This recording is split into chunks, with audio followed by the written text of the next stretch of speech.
Bonsoir, chère mère. Bonsoir à mère Fiona Cora. Bonsoir à l'illustre et efficace et même, je dirais, excellentissime, le grand maître Martial Koulibaly, le patriarche. Et dans un premier temps, je montais pour vous saluer. Bonsoir, chère mère. Et vous saluer pour vraiment la brillante émission qui a été réalisée aujourd'hui avec mère Binette. Et vraiment vous dire merci de contribuer à l'ouverture des consciences et à l'éveil de la masse populaire. Vraiment, nous ne pouvons que vous en être reconnaissants. Et vraiment, merci d'avoir donné cela avec altruisme et beaucoup de détermination. Vraiment, merci beaucoup. Merci, Claudio. Bonsoir. Comment vas-tu? Je vais très bien, vous-même. Barouba, ton mot dit, on dit quoi? Il est... Barouba, j'ai dit ton mot dit à Promax. Bonsoir les Mahou. Bonsoir les Chao. Comment ça va, cher frère? Bonsoir, cher frère. Dieu merci. Ok, voilà. Donc, cher mère, Sali connaît vraiment tous nos respects à vous. Et vous ne pouvez pas faire une émission, même si c'est des passages, on va venir s'arrêter pour vous saluer et puis vous dire merci. Et aussi, surtout, dire merci à tous ceux qui sont là, qui mettent le cœur, tous ceux qui sont là, qui participent à cette émission-là, de par quelque manière que ce soit. Vraiment, merci à chacun. Et ceux aussi qui animent comme Mère Fiona, comme Barouba, le Père Martial qui est là depuis le matin, avec aussi le patriarche Amara Bakayoko et bien d'autres. Vraiment, merci à chacun d'entre vous. Merci, professeur. Merci à toi-même aussi, parce que c'est toi, c'est grâce à toi cette famille est fondée. Donc, on va te dire à toi-même merci. Voilà, quand même, il a ça beaucoup, quoi. Nous, on n'est pas opposants. Les opposants de la victoire. Mais ça dit, c'est important, effectivement. Tu as vu que même quand avant même de lancer, quand je faisais les bénédictions au président Ouattara, au début là, j'ai eu à dire qu'à lui aussi, on lui fait beaucoup de bénédictions, on lui dit merci, parce que c'est lui qui a créé la plateforme, c'est lui qui a fait que c'est devenu, disons, un lieu de réunion pour nous tous. Un lieu de réunion, un lieu virtuel de réunion. Et surtout, nous sommes une famille. Une famille. Voilà, donc aujourd'hui, on se constate au service physiquement. Mais généralement, on s'appelle, on se parle, bon Dieu a fait grâce. Toi et moi, on a pu se voir quand tu es venu à Abidjan. Bon, franchement, ça, mais ma femme même en était très très contente. Elle a dit que enfin tu as vu Éclaireur, et ça fait plaisir. Et voilà, je crois que je t'avais transmis ces salutations. Et effectivement, Voilà, le livre même que tu m'avais, les deux livres que tu m'as donné, je lui ai donné un, elle a suivi le livre, je crois qu'elle a décidé. Voilà, donc c'est dit que c'est une vraie fraternité qui s'est créée. C'est une fraternité qui n'est pas par l'argent. Voilà, parce qu'aujourd'hui là, tout est lié à l'argent. Quand tu fais quelque chose, tant qu'il n'y a pas l'argent dedans, il n'intéresse personne. Et nous avons une de nos mères qui se trouve au Canada. Elle dit qu'elle salue toute l'équipe. Elle s'appelle Moussofari. Et elle dit qu'elle aime beaucoup nos émissions que nous réalisons. Et elle tenait vraiment à saluer les uns et les autres à partir du Canada. Ah, mais on lui dit big up à elle. Paris, big up à toi. Paris, moi comme papa à toi. On la salue avec beaucoup de chaleur. On salue la mère, on salue la sœur. On lui dit merci de transmettre également nos salutations à 200%. Je crois aussi au Canada, qui est un frère très dynamique et efficace. On prend la parole, ça fait vraiment plaisir. Effectivement. Et en général, nous sommes les deux gardiens du temple. Dès que Ben Sali est menacé, quand il a coup, moi je suis pas loin qu'il me dit. Donc il me dit, il dit le père, tu étais dans les environs. J'ai dit non, mais j'étais là, quelque chose me dit non, faut te connecter sur. Souvent, je sais même, et puis c'est bizarre, il y a des fois, je ne sais même pas qu'elle a lancé TikTok. Mais quand on sent qu'il y a un opposant qui monte, qui essaie de mener l'opposition, me dit non, va prendre sur TikTok. Je m'en vais sur TikTok.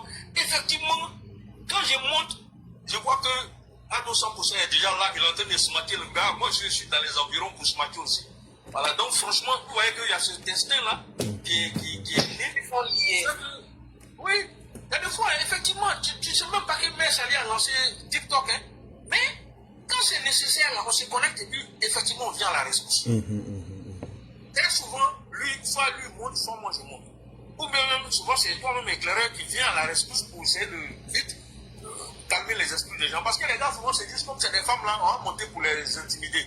C'est vrai Effectivement. qu'elles font très bien, hein, les femmes en général savent se défendre, mais c'est toujours intéressant qu'on soit dans les environs pour apporter notre contribution. Et c'est ça, comment on appelle, la force de l'équipe, la force de la plateforme, la force de GPV.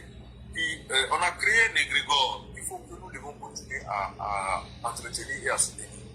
Voilà. Ce que les gens ne savent pas, ce que les gens oublient, ou bien peut-être qu'ils ne savent pas, hein, c'est que, en fait, toutes les idées qui convergent là, qui sont les mêmes qui convergent, créent ce qu'on appelle une sorte d'entité dans laquelle chacun peut utiliser quelque chose. Parce que le fait qu'on dise souvent les mêmes choses, on pense les mêmes choses, on finit par créer effectivement cet égrégore-là, qui est en réalité une source d'énergie qui nous renforce d'une certaine façon tous.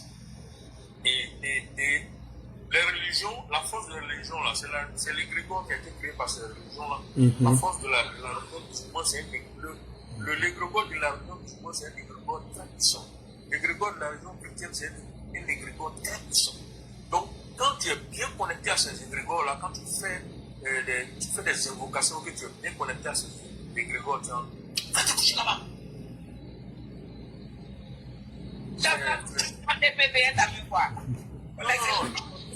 Non, c'est pas la chaîne, c'est une petite qui est venue passer les vacances chez nous là. Elle est toute petite comme ça, elle est encore du haut, il est proche de l'épreuve. C'est elle qui cherche un Calédonie. Sinon, la chaîne, elle se promène pour le moment. Elle fait le tour de la cour, elle va revenir sur la terrasse. Ça va bientôt s'annoncer. Je te dis, à un moment donné, elle va commencer à broyer tout ce là. Donc, en fait, ces histoires de Grégor là, on a fait jouer avec, mais c'est pas de Dieu, hein. C'est chaque jour que Dieu fait là. Tout ce que nous disons, tout ce que nous faisons, tout ce que nous racontons là, ça passe, ça magasine là-bas. Et puis, chaque fois que nous allons vous en inspirer, vous allez voir, à partir de cet égrégore là, il y a des députés, des maires, des politiciens, même je prie Dieu qu'un jour un vrai président sorte de cet égrégore là pour diriger la Côte d'Ivoire avec cet état d'esprit. Parce qu'on le fait de façon bénévole, on passe à l'intérêt général. On pense au groupe, on pense unité, on pense nation. On ne pense pas un nordiste n'a qu'à prendre le pouvoir ou un nordiste n'a qu'à rester au pouvoir. C'est un sudiste qui doit prendre pour que moi je me sente ivoirien. Bon, on pense Côte d'Ivoire point barre. Donc nous on est différents de ceux qui sont en face de nous, qui passent leur temps à dire que les nordistes ne sont pas des vrais ivoiriens. Donc nous, il faut que ce soit un vrai ivoirien qui arrive au pouvoir. Donc il faut que ce soit Gbagbo. Et du coup, Dieu les prend dans leur propre absurdité. Il leur envoie un vrai Sénégalais et qu'il veut venir nous imposer comme étant le vrai Ivoirien qui doit remplacer le faux Ivoirien au pouvoir. Donc du coup, leur propre théorie même qu'ils avaient fixée dès le départ là, pour dire que en face, celui qui est là actuellement n'est pas un vrai Ivoirien là. C'est la théorie qui les a pris eux-mêmes. Donc du coup, ils sont pas en conformité avec les énergies que eux-mêmes ils ont eu à émettre. Donc quand tu es en porte-à-faux comme ça, je vous ai dit quand j'intervenais aujourd'hui que le cosmique, là, Dieu là, il ne connaît pas mensonge. Quand tu mens là, lui ça ne l'intéresse pas. C'est ce que tu penses là, que lui prend. Il ne prend pas le mensonge qui est en train de dire. Si tu es hypocrite, c'est ton problème. Donc le PDCI a été pris dans son propre piège avec Tidiane Thiam. Tidiane Thiam est vraiment l'absurdité incarnée du PDCI vis-à-vis de la politique ivoirienne. C'est vous qui avez dit que vous voulez avoir 100% ivoirien à la tête du pays. Bon, si on vous prend dans votre logique là, est-ce que Tidiane Thiam les 100% ivoiriens? Non. Il n'est pas 100% ivoirien, même si vous mentez que sa maman est baoulée. Alors que nous savons que sa maman n'est pas baoulée. Voilà, l'éclaireur nous a expliqué ça et nous-mêmes on a fait vérifier, l'information est vérifiée, il n'y a pas de souci. La maman n'a rien d'ivoirien, c'est une Sénégalaise pur sang, son papa est Sénégalais pur sang, donc franchement ce monsieur, oui, au plan légal, il est ivoirien, mais est-ce que sa lignée là est ivoirienne? Non, or la lignée est très importante sur le plan spirituel. Ah oui, et ça les Américains ont compris. Voilà sur le sol américain, de père et de mère américains ne peuvent pas être présents dans leur pays. Parce qu'ils estiment que tu n'es pas de la lignée américaine.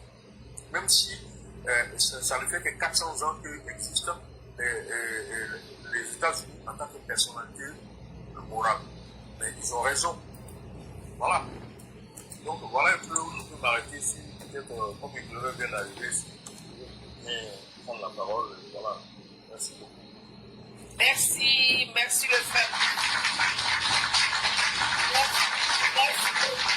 Merci infiniment. Professeur éclairé, il y avait que tu dises ça là. J'écoutais des gars qui étaient en train de se mentir, pas plus que ce qu'on a avant-hier. Ils disent que Obama est né au Kenya, il est venu aux États-Unis à l'âge de 7 ans. J'ai dit, oh. Non, c'est carrément du mensonge. Et Obama et sa mère est une blanche. Hein. C'est son papa qui était à l'université ici et puis qui a fait l'enfance et tout. Et c'était en fait un slogan de campagne de Trump dans les années 2020 pour saboter Obama. Mais où il parlait du birth certificate. Je ne sais pas si tu te souviens du birth certificate of Obama. Yes. Voilà. Voilà. Et donc, ils avaient voulu falsifier, mais ils n'ont jamais pu réussir à le faire. Et donc, après, cette histoire est restée derrière. Mais bon, vous savez, avec les Gors, c'est ce que l'aîné Martial vient de dire. Les Grégor, là, peut-être que, bon, je vais expliquer ma manière de façon très simple. Chère mère, est-ce que vous avez souvent des sentiments? Souvent vous êtes heureuse, souvent vous n'êtes pas contente. En tout cas, vous vivez dans vos sentiments. Ça, c'est vrai, non? Ça, c'est clair, oui. Ok. Donc, ça veut dire que même quand tu veux faire une action, là, c'est à partir d'un sentiment que tu fais ça. Soit tu es content, tu poses un acte, ou bien tu n'aimes pas quelque chose, tu réagis. Clair. Ok. Donc, l'être humain, même en réalité, même là, nous sommes des êtres de sentiments. Ça veut dire, même avant de penser, là, si tu n'es pas dans un bon état mental, tu ne peux pas bien penser.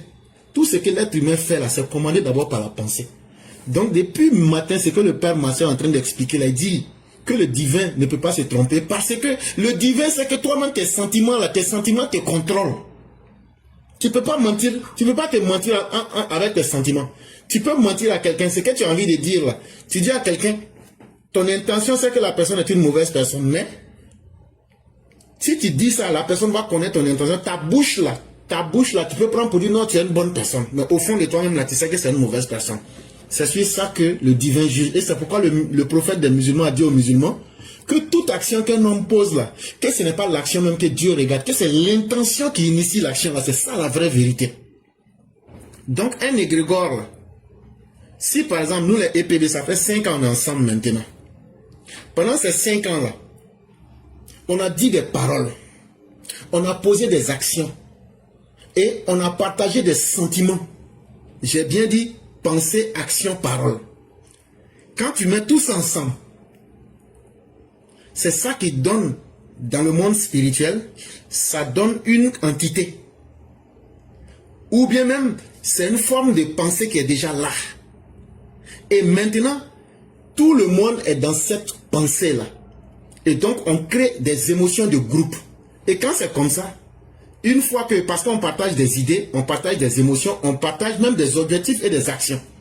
Et qu'est-ce qui va se passer? À partir d'un certain moment, tu vas voir que Martial ou bien Marius Koudou peut s'asseoir. Ce qu'il pense là, moi je pense, et puis il dit, au moins lui il est en train de penser, tu vois Éclaireur en train de dire ça. Est-ce que tu ne vois pas sur nos émissions ici, quelqu'un vient dire, ah, moi-même j'étais assis, j'étais en train de penser quelque chose, et puis un coup je vois Éclaireur en train de dire les mêmes choses comme ce que je suis en train de penser. Oui. Et je suis sûr que ça arrive à beaucoup d'entre nous parce qu'on a créé un champ d'énergie spirituelle. Ce qui a fait que nous, en Afrique, nos champs d'énergie spirituelle n'ont pas été aussi populaires que pour les Blancs là. C'est simplement parce que nous, à un certain moment, au lieu de donner, parce que le spirituel là, il n'y a pas de traficage là-dedans, on ne vend pas Dieu. On ne vend pas Dieu. À un certain moment, qu'est-ce que les Africains ont fait? Ceux qui avaient quelques petits pouvoirs, on s'en fout. La religion, ça n'a rien à voir avec l'islam, la chrétienté. La religion, c'est se connecter d'abord à une entité. C'est ça la religion. Maintenant, là, vous voyez que Dieu lui parle de la foi. Dieu ne parle pas de religion. Il dit, ayez la foi en Dieu. Donc, c'est deux choses complètement différentes. Il y a beaucoup de personnes qui sont dans les religions qui n'ont pas de foi. Comme tout le monde est dedans, là, on va rentrer dedans aussi pour qu'on nous considère comme ça. Mais, quand tu trouves quelqu'un qui a la foi, Ce qui connecte cette personne à sa foi, là, même si c'est un féticheur, là, ça va se réaliser. C'est comme ça que la nature est. La nature ne réfléchit pas. La nature va en fonction des principes. Tu as suivi une voie, tu continues et ça te donne les résultats. Et donc, vous allez voir que c'est très important et même ça peut influencer les gens à l'extérieur même du groupe. Et c'est pourquoi vraiment, on doit être capable de saluer les EPV qui ont fait quelque chose d'extraordinaire. Et comme j'expliquais, ce qui a rendu faibles les égrégores africains, ce n'est pas que c'est Dieu qui a décidé. À un certain moment, au lieu d'enseigner la religion sans prendre quoi que ce soit, les Africains ont pensé que si moi j'ai peut-être une connaissance sur le poro, ou mais si j'ai une connaissance sur le do, ou mais si j'ai une connaissance sur le komo, ou mais si j'ai une connaissance sur par exemple n'importe quel fétiche ou n'importe quelle divinité, je garde la connaissance là pour moi et puis j'utilise ça maintenant pour contrôler le groupe. Et la connaissance a commencé à se perdre. Au lieu de transmettre ce qui est spirituel et divin gratuitement, nous, on a partagé. Le cyclone a une petite partie, Maman Fiona a une petite partie, l'aîné Marcel a une petite partie. Et maintenant, tu entends dans l'autre village là-bas qu'il y a un gars là-bas, il s'appelle Marcel, le mauvais. Il ne s'amuse pas. On dit l'autre, la cyclone, non, lui là, quand il parle là, ça se réalise. On a divisé. Et chacun est resté avec une petite part de pouvoir. Je vous parle de notre Égypte. Je ne vous parle pas de l'Égypte que vous voyez dans les livres que les gens écrivent là. Non, moi, non, on ne vous parle pas de ça. Nous, on parle de nous-mêmes. Quand l'Égypte, la vraie Égypte était notre centre de commandement et puis on partait prendre chaque année. Et puis on demandait quelles sont les régions, l'agriculture n'a pas marché cette année. Et puis on dit bon vous venez prendre nourriture là. C'est comme ça que quand vous lisez dans votre sourate Joseph là, c'est nous on nourrissait le reste du monde avant. C'est chez nous là, c'est nous on a créé les premières banques alimentaires au monde. Bon, ce sont les descendants de ces personnes qui sont devenues aujourd'hui, c'est nous on a besoin de tout le monde. Mais on peut encore se rattraper. Parce que Dieu n'oublie personne. Et chaque être humain, quand Dieu te crée, il crée aussi tout un destin pour toi. Mais à toi-même de te comprendre. Parce que si tu ne te comprends pas, tu ne sauras jamais les problèmes que tu as. Malheureusement, c'est ce qui fatigue l'Afrique.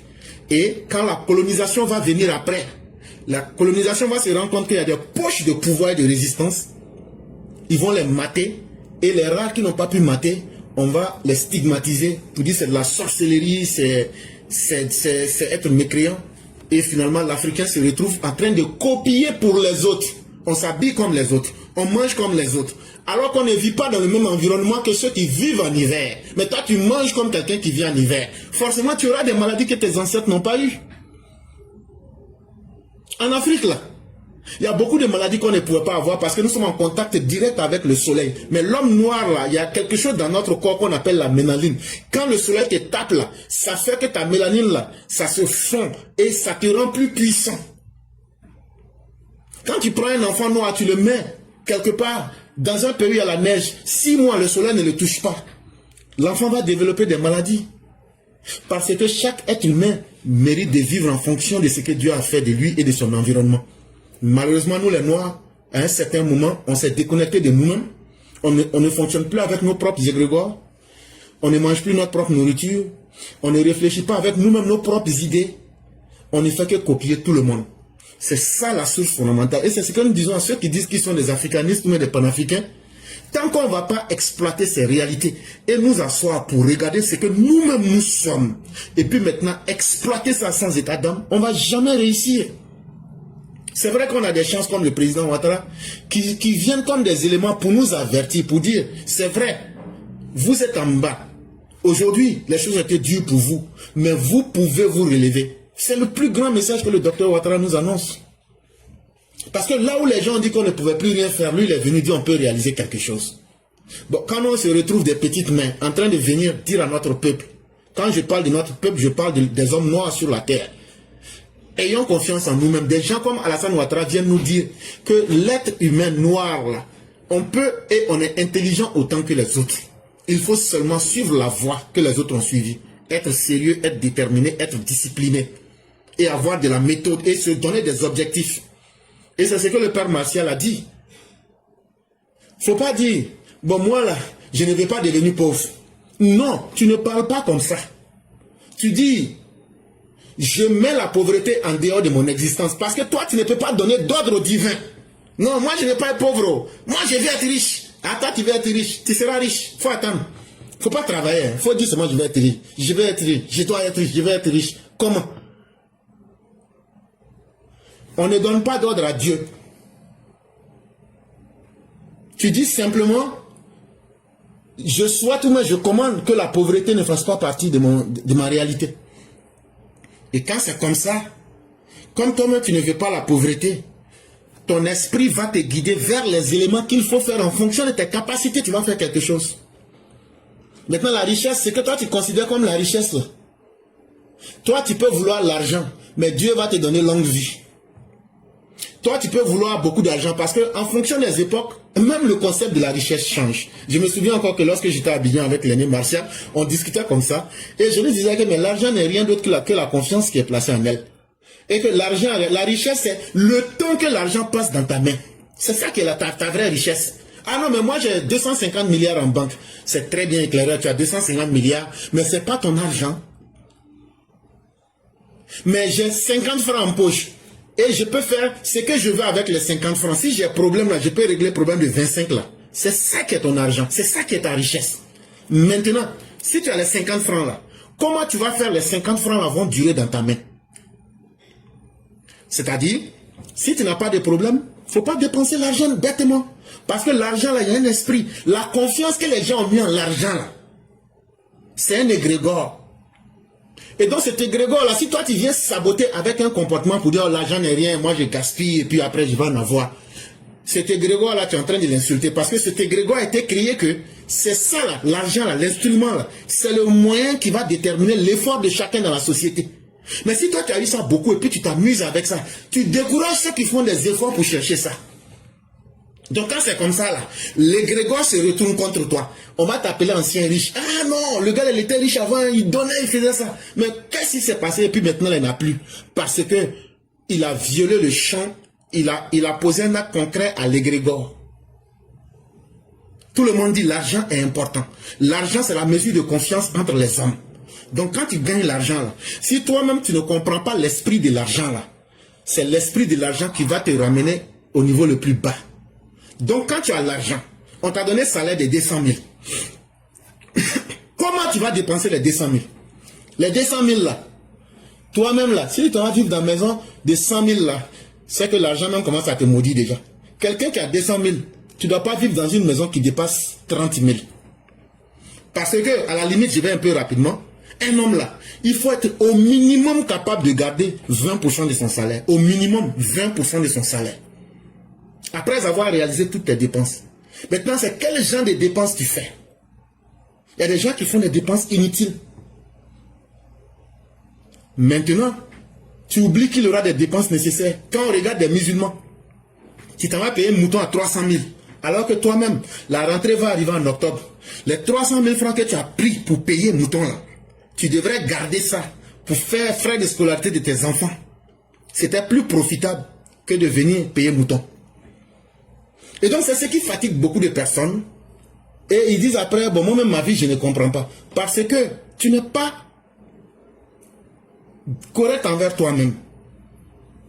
Et donc effectivement, comme le père Martial le disait, tout vient du mindset. Tout vient de l'état d'esprit que tu t'es fixé. En religion on va appeler ça l'intention. Si ton intention est mauvaise, tu vas toujours voir que tu vas dévier. Et même en politique aussi, on peut parler d'égrégore. Parce que quand on est en politique, on vient avec des idéologies. Et c'est pourquoi l'islam a très bien compris ce concept-là, où on nous dit la kum din kum waliyadin, c'est-à-dire à chacun sa religion. Et c'est très important parce que chez l'islam, à partir du moment où vous concevez une idéologie, c'est considéré comme une religion. Maintenant, ce n'est pas parce qu'on dit que c'est une idéologie, c'est quoi qui motive cette idéologie? On peut ne pas être musulman, on peut ne pas être chrétien, mais on peut se mettre ensemble pour lutter pour le bien. C'est comme par exemple la classe éclaireur pro-vérité. Il y a des athées parmi nous. Ils sont très fiers de le dire, moi je ne crois pas en Dieu. Et ça n'a jamais été par là entre nous. Il y a des gens qui te disent, moi je suis musulman. D'autres te disent, moi je suis chrétien. On dit, tout le monde est important pour nous. Qu'est-ce qu'on peut faire pour notre société? Et donc, même les idéologies que vous partagez peuvent être aussi un égrégore. Et ça peut devenir aussi un champ de pensée. Même la politique, les mouvements politiques. Et donc, quand c'est comme ça, vous essayez d'aller quelque part. Qu'est-ce qui fatigue aujourd'hui Laurent Gbagbo et les opposants ivoiriens? Ce n'est pas parce que Alassane Ouattara est le plus fort. Non. C'est Dieu qui est la force la plus forte. C'est ce que les musulmans disent, Allahu Akbar. Ça veut dire, moi-même là, je reconnais qu'au-dessus de toutes choses là, le plus grand il s'appelle Allah. C'est tout. Si vous voyez qu'ils ne réussissent pas et qu'ils ne réussiront pas, la cause se trouve dans l'hymne national de la Côte d'Ivoire.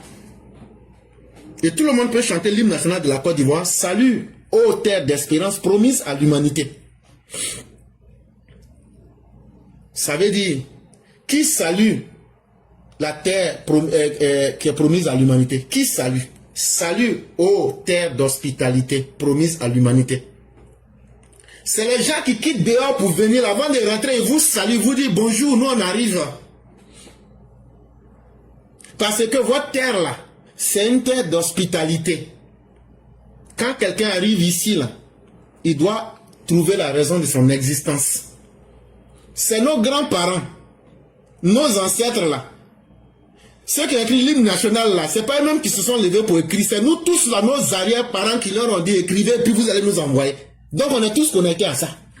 Tu veux ou tu veux pas. Si tu es né en 1960, tu vas naître en 2800 là-bas, là, tu es dedans. Tant qu'on ne change pas l'hymne national là, on va toujours être une terre d'hospitalité. Maintenant, à partir du moment où on parle de terre d'hospitalité promise à l'humanité, ça veut dire nos ancêtres disent, nous on reconnaît que cette terre-là, tout le monde est quitté quelque part pour venir. Donc là, nous on doit être un exemple pour permettre à tout être humain qui veut vivre dignement de venir et puis va chercher son destin ici. Donc on ne doit pas combattre quelqu'un sur ce qu'il est. Malheureusement, regardez très bien, chaque fois que la Côte d'Ivoire doit connaître des grands malheurs, les dirigeants qui sont là sont des gens qui font la promotion de la division. Et la Côte d'Ivoire connaît des cycles de violence presque chaque 15 ans. Mais quand on a des dirigeants qui viennent, dès qu'ils changent de langage, vous voyez que tout s'apaise. Vous pensez que les gens n'ont pas envie d'attaquer Ouattara? Vous pensez que les attaques qui se sont réalisées entre 2011 jusqu'à 2013, il y a eu plus de 142 attaques, 6 coups d'État, avec 4 attaques djihadistes. Vous pensez que c'est l'intelligence de Ouattara qui a bloqué? C'est la force. C'est l'égrégore des Ivoiriens. Parce qu'aujourd'hui, il y a une majorité d'Ivoiriens qui disent nous préférons faire confiance à la Côte d'Ivoire d'aujourd'hui, où on veut que chacun vive en paix. Et donc là, ces gens-là aujourd'hui se disent nous on ne veut plus de violence, nous on ne veut plus de guerre, nous on ne veut plus de violence. Ce cri-là aussi monte à Dieu. Et comme c'est une intention qui est pure de dire nous ne voulons pas détruire des vies, c'est ça qui protège ce gouvernement-là aussi. Mais si c'était un gouvernement qui favorisait la division là, vous allez voir, il y a un autre type d'Ivoirien qui allait naître, qui allait créer les ingrédients du chaos, comme les blés goudés, comme tout ce que vous aviez vu pendant la guerre. Et donc il faut que les Ivoiriens fassent beaucoup attention. Et c'est ce que les gens qui sont de la CEDEAO, il faut dire aux gens que la mission de la CEDEAO qui est venue là, ils ne se sont pas levés comme ça pour venir se promener en Côte d'Ivoire. Hein. Hey, moi là, vous savez, moi je n'aime pas mentir. Moi je dis les choses et puis on passe en même temps. C'est un piège qu'on a fait contre les opposants. Si vous êtes là, écoutez-moi très bien. Je vais vous dire ça direct et puis on va passer. C'est un piège qu'on a mis contre vous. C'est nous on est impliqués, c'est nous on a dit de venir. Lui est venu, l'ONU est venu. On dit vous qui êtes nos voisins là, venez aussi, vous allez constater. Venez, vous allez écouter chacun. Et quand c'est comme ça là, après ils vont faire leur rapport. Et donc, est-ce que celui qui a quelque chose à cacher peut appeler le monde extérieur à venir voir ce qu'il fait? Et donc aujourd'hui là, quel que soit ce qui va se passer, le monde entier a compris la réalité aujourd'hui en Côte d'Ivoire. Tout ce que nous demandons aux Ivoiriens, c'est d'être sereins. Tant que l'intention des dirigeants est une bonne intention, tant qu'ils veulent travailler pour vous, et tant qu'ils n'ont pas divisé le peuple, vous le peuple, faites confiance en vos dirigeants. Souvent, il y a des petits détails sur lesquels on ne s'entend pas, comme notre cousin qui a été arrêté. Mais ça, c'est des petits problèmes qu'on va régler. Voilà, on va régler ça entre nous. Ne vous inquiétez même pas. On va régler ça. Nous m'en soumettons. On a déjà touché quelques personnes. On va régler ce problème-là. Mais ce qu'on vous demande, ne rentrez pas et ne suivez pas les mauvaises personnes. Parce que l'aîné Marcel a dit quelque chose, il ne prend pas le temps, il est très profond ce monsieur-là. Les gens ne comprennent pas, mais moi là, quand je viens là, moi j'explique un peu, moi je comprends. Il a dit que, de suite là, que même dans les familles ou bien dans les parents, ont un impact profond sur les enfants. Effectivement, ça encore c'est une vérité. Je vais vous donner un exemple. Notre frère Youssouf, dit Youl qui est avec nous ici, on a le frère Doumia Mamadou qui sont là, et puis il y a Éclaireur qui est là. Maintenant, Éclaireur est un père de famille, Doumia Youssouf est un père de famille, Youl est un père de famille. Maintenant, moi je me marie à une femme. Quand je me marie là, je suis un père irresponsable. Je ne fais que dire de mauvaises choses. Pour finir, quand les enfants ont grandi, les enfants ont trouvé que vraiment l'environnement n'est pas bon. Donc les enfants même là, eux-mêmes là, ils se sont cherchés. Ils sont devenus des bandits, des voleurs. Mais ce que j'oublie là, c'est qu'à partir des choix que moi j'ai fait là, quand on vous dit dans la Bible que un péché va jusqu'à 7e génération là, c'est ça que je suis en train de vous expliquer. Le choix d'avoir été un père irresponsable là, ça fait que j'ai produit des enfants irresponsables. Ces enfants irresponsables vont poser des actes irresponsables. Ne partiront que vers des personnes irresponsables. Et vont reproduire le même modèle. Et c'est une étude qui a été faite à Columbia University. Et ça a démontré, on a pris des personnes. Et sur 3 ou 4 générations, on a vu que les gens n'ont pas pu percer. Mais quand on prend par exemple notre frère Doumia Mamadou, qui n'avait pas de grands moyens, mais qui s'est focalisé à vivre avec ses moyens, à mettre des principes, ses enfants ont grandi avec ça. Ces enfants ont copié les mêmes réalités qu'ils ont vues et ils ont perpétué ça. Et ça fait que comme ils cherchaient à aller vers la stabilité, mais naturellement, sa descendance était plus stable que celle de l'éclaireur. Mais à partir de quoi? À partir du choix d'un seul individu. Donc il n'y a rien qui est gratuit. Et chers Ivoiriens, aujourd'hui là, le gouvernement qui nous permet, on se lève dignement, ça va gagner à manger, on revient là. Supportons ces dirigeants-là et ne soyons pas nous-mêmes nos propres ennemis pour ne pas que nous puissions reproduire des modèles de la honte. Et c'est pourquoi moi je le dis, ce combat contre la haine là, c'est un combat que nous devrons mener. Pour que nos enfants se disent, nos pères et nos mères se sont battus pour que cette société soit égalitaire et que chacun soit jugé en fonction de ce qu'il peut. Et je vous le dis, il n'y a aucun combat qui est vain. Et quand tu mènes un combat là, il ne faut pas dire c'est moi-même je veux le bénéfice. Non. Le meilleur bénéfice là, c'est dans ta descendance. Tout ce que tu plantes, ça va forcément donner un résultat. Et tu vas moissonner. Et donc, ayons confiance en ce combat. Ce n'est pas un combat qui est lié à une... Nous ne sommes pas contre une ethnie, nous ne sommes pas contre une religion. Nous sommes contre une idéologie du mal. Diviser des fils d'un pays pour le plaisir de quelques individus.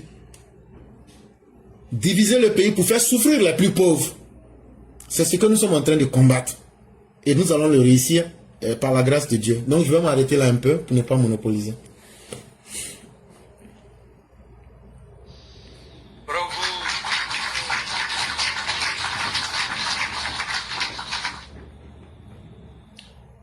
Oh là là, je suis touché. Frère, Oui. tu es profond aussi, franchement. Quand tu parlais, j'ai eu les larmes aux yeux quand tu as parlé de la lignée, quand tu as parlé de la descendance.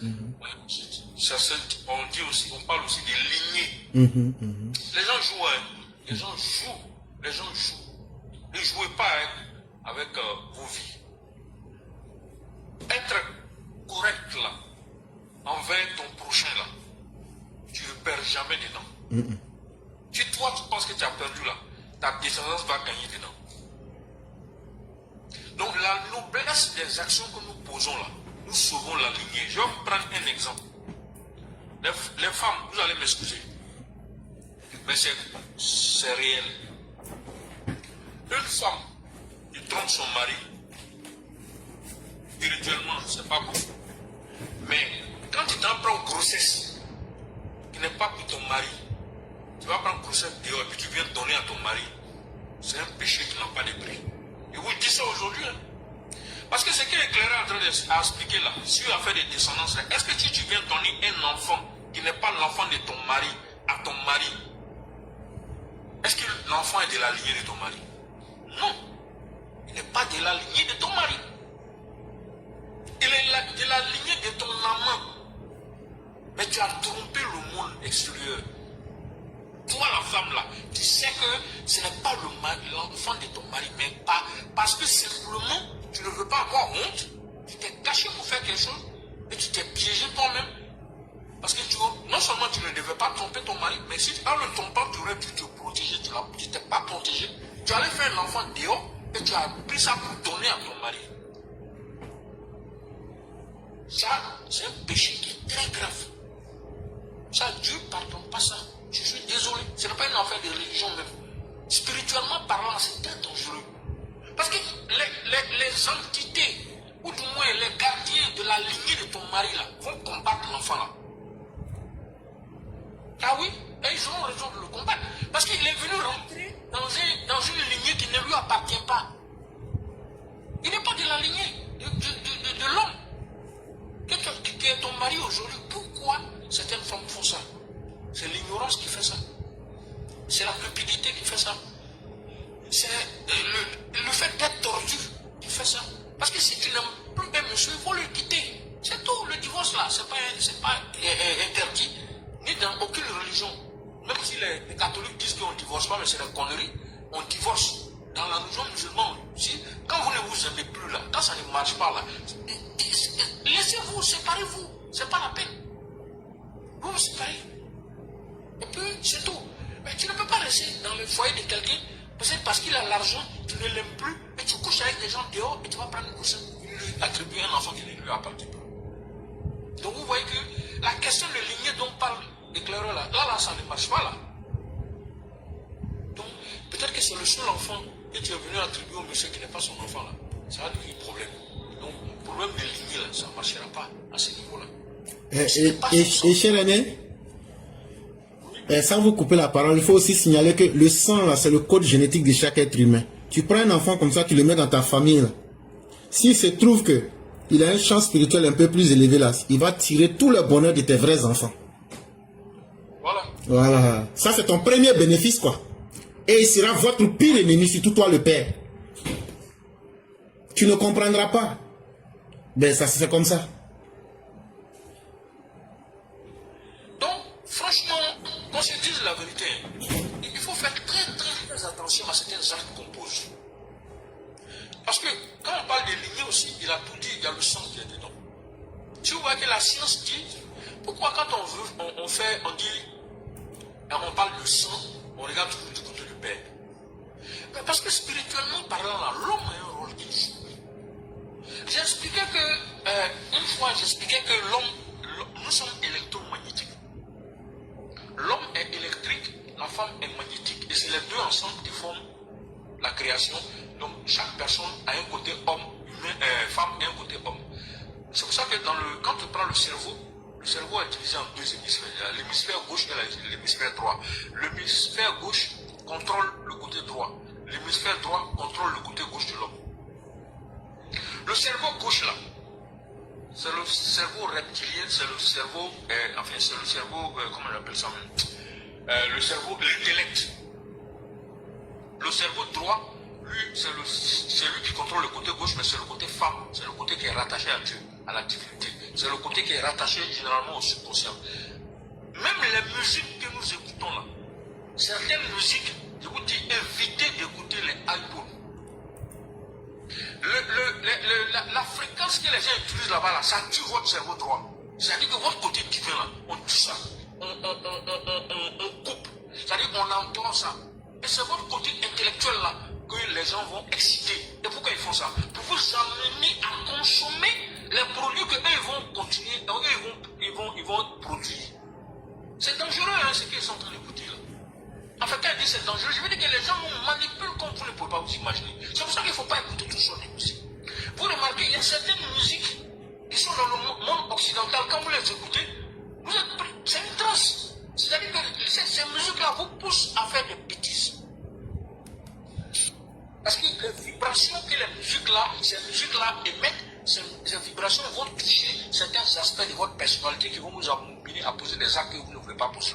Donc ces gens, il y a des musiques là, ça ne peut pas aller sans la drogue, par exemple. Et des drogues dures, quelquefois.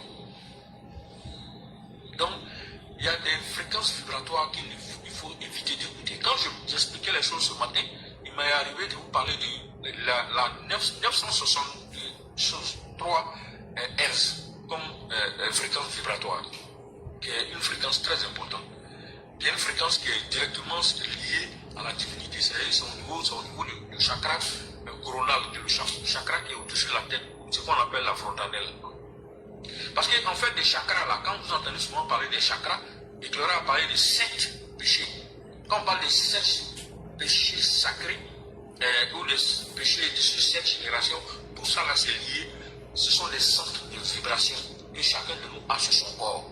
Ils sont, bon, en tout cas on a regroupé autour de 7, sinon il peut y avoir plusieurs que ça, mais on regroupe autour généralement les gros points énergétiques là, c'est 7. Il y a au-dessus de la tête là, la frontanelle, il y a le front, il y a le cou, il y a au niveau de la poitrine, donc le cœur, il y a le nombril, et puis après, quand tu descends entre le sexe et puis l'anus, il y a un point qui est là, on appelle le chakra, c'est le chakra qui te permet d'ancrage au sol. Donc quand tu comptes tout ça au total, ça fait 7. Quand on le dénombre, ces 7 points-là sont très importants.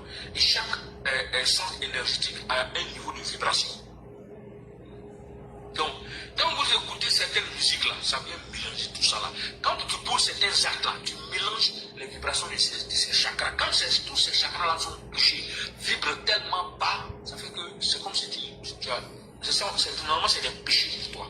Parce que tu es en train de... Tu as bouché tous tes centres énergétiques qui peuvent te permettre d'être connecté à la divinité. Par tes actions, par tes paroles, ainsi de suite. Les propos que nous tenons généralement sur la plateforme nous permettent de vibrer à un niveau vibratoire élevé pour la simple raison que nous ne parlons que de choses positives pour l'homme en général. L'homme, grand H, c'est-à-dire homme comme femme. Et nous parlons du bien-être social de nos concitoyens. Donc vous voyez qu'on vibre à un niveau vibratoire qui est vraiment élevé. Ce n'est pas au niveau du bas-ventre. On est au-delà du bas-ventre. Parce que si l'opposition vibre au niveau du bas-ventre, parce que eux, ils sont dans ce qui est grégaire. Du coup, cette histoire de sang a un... Parce qu'en fait, toute la vie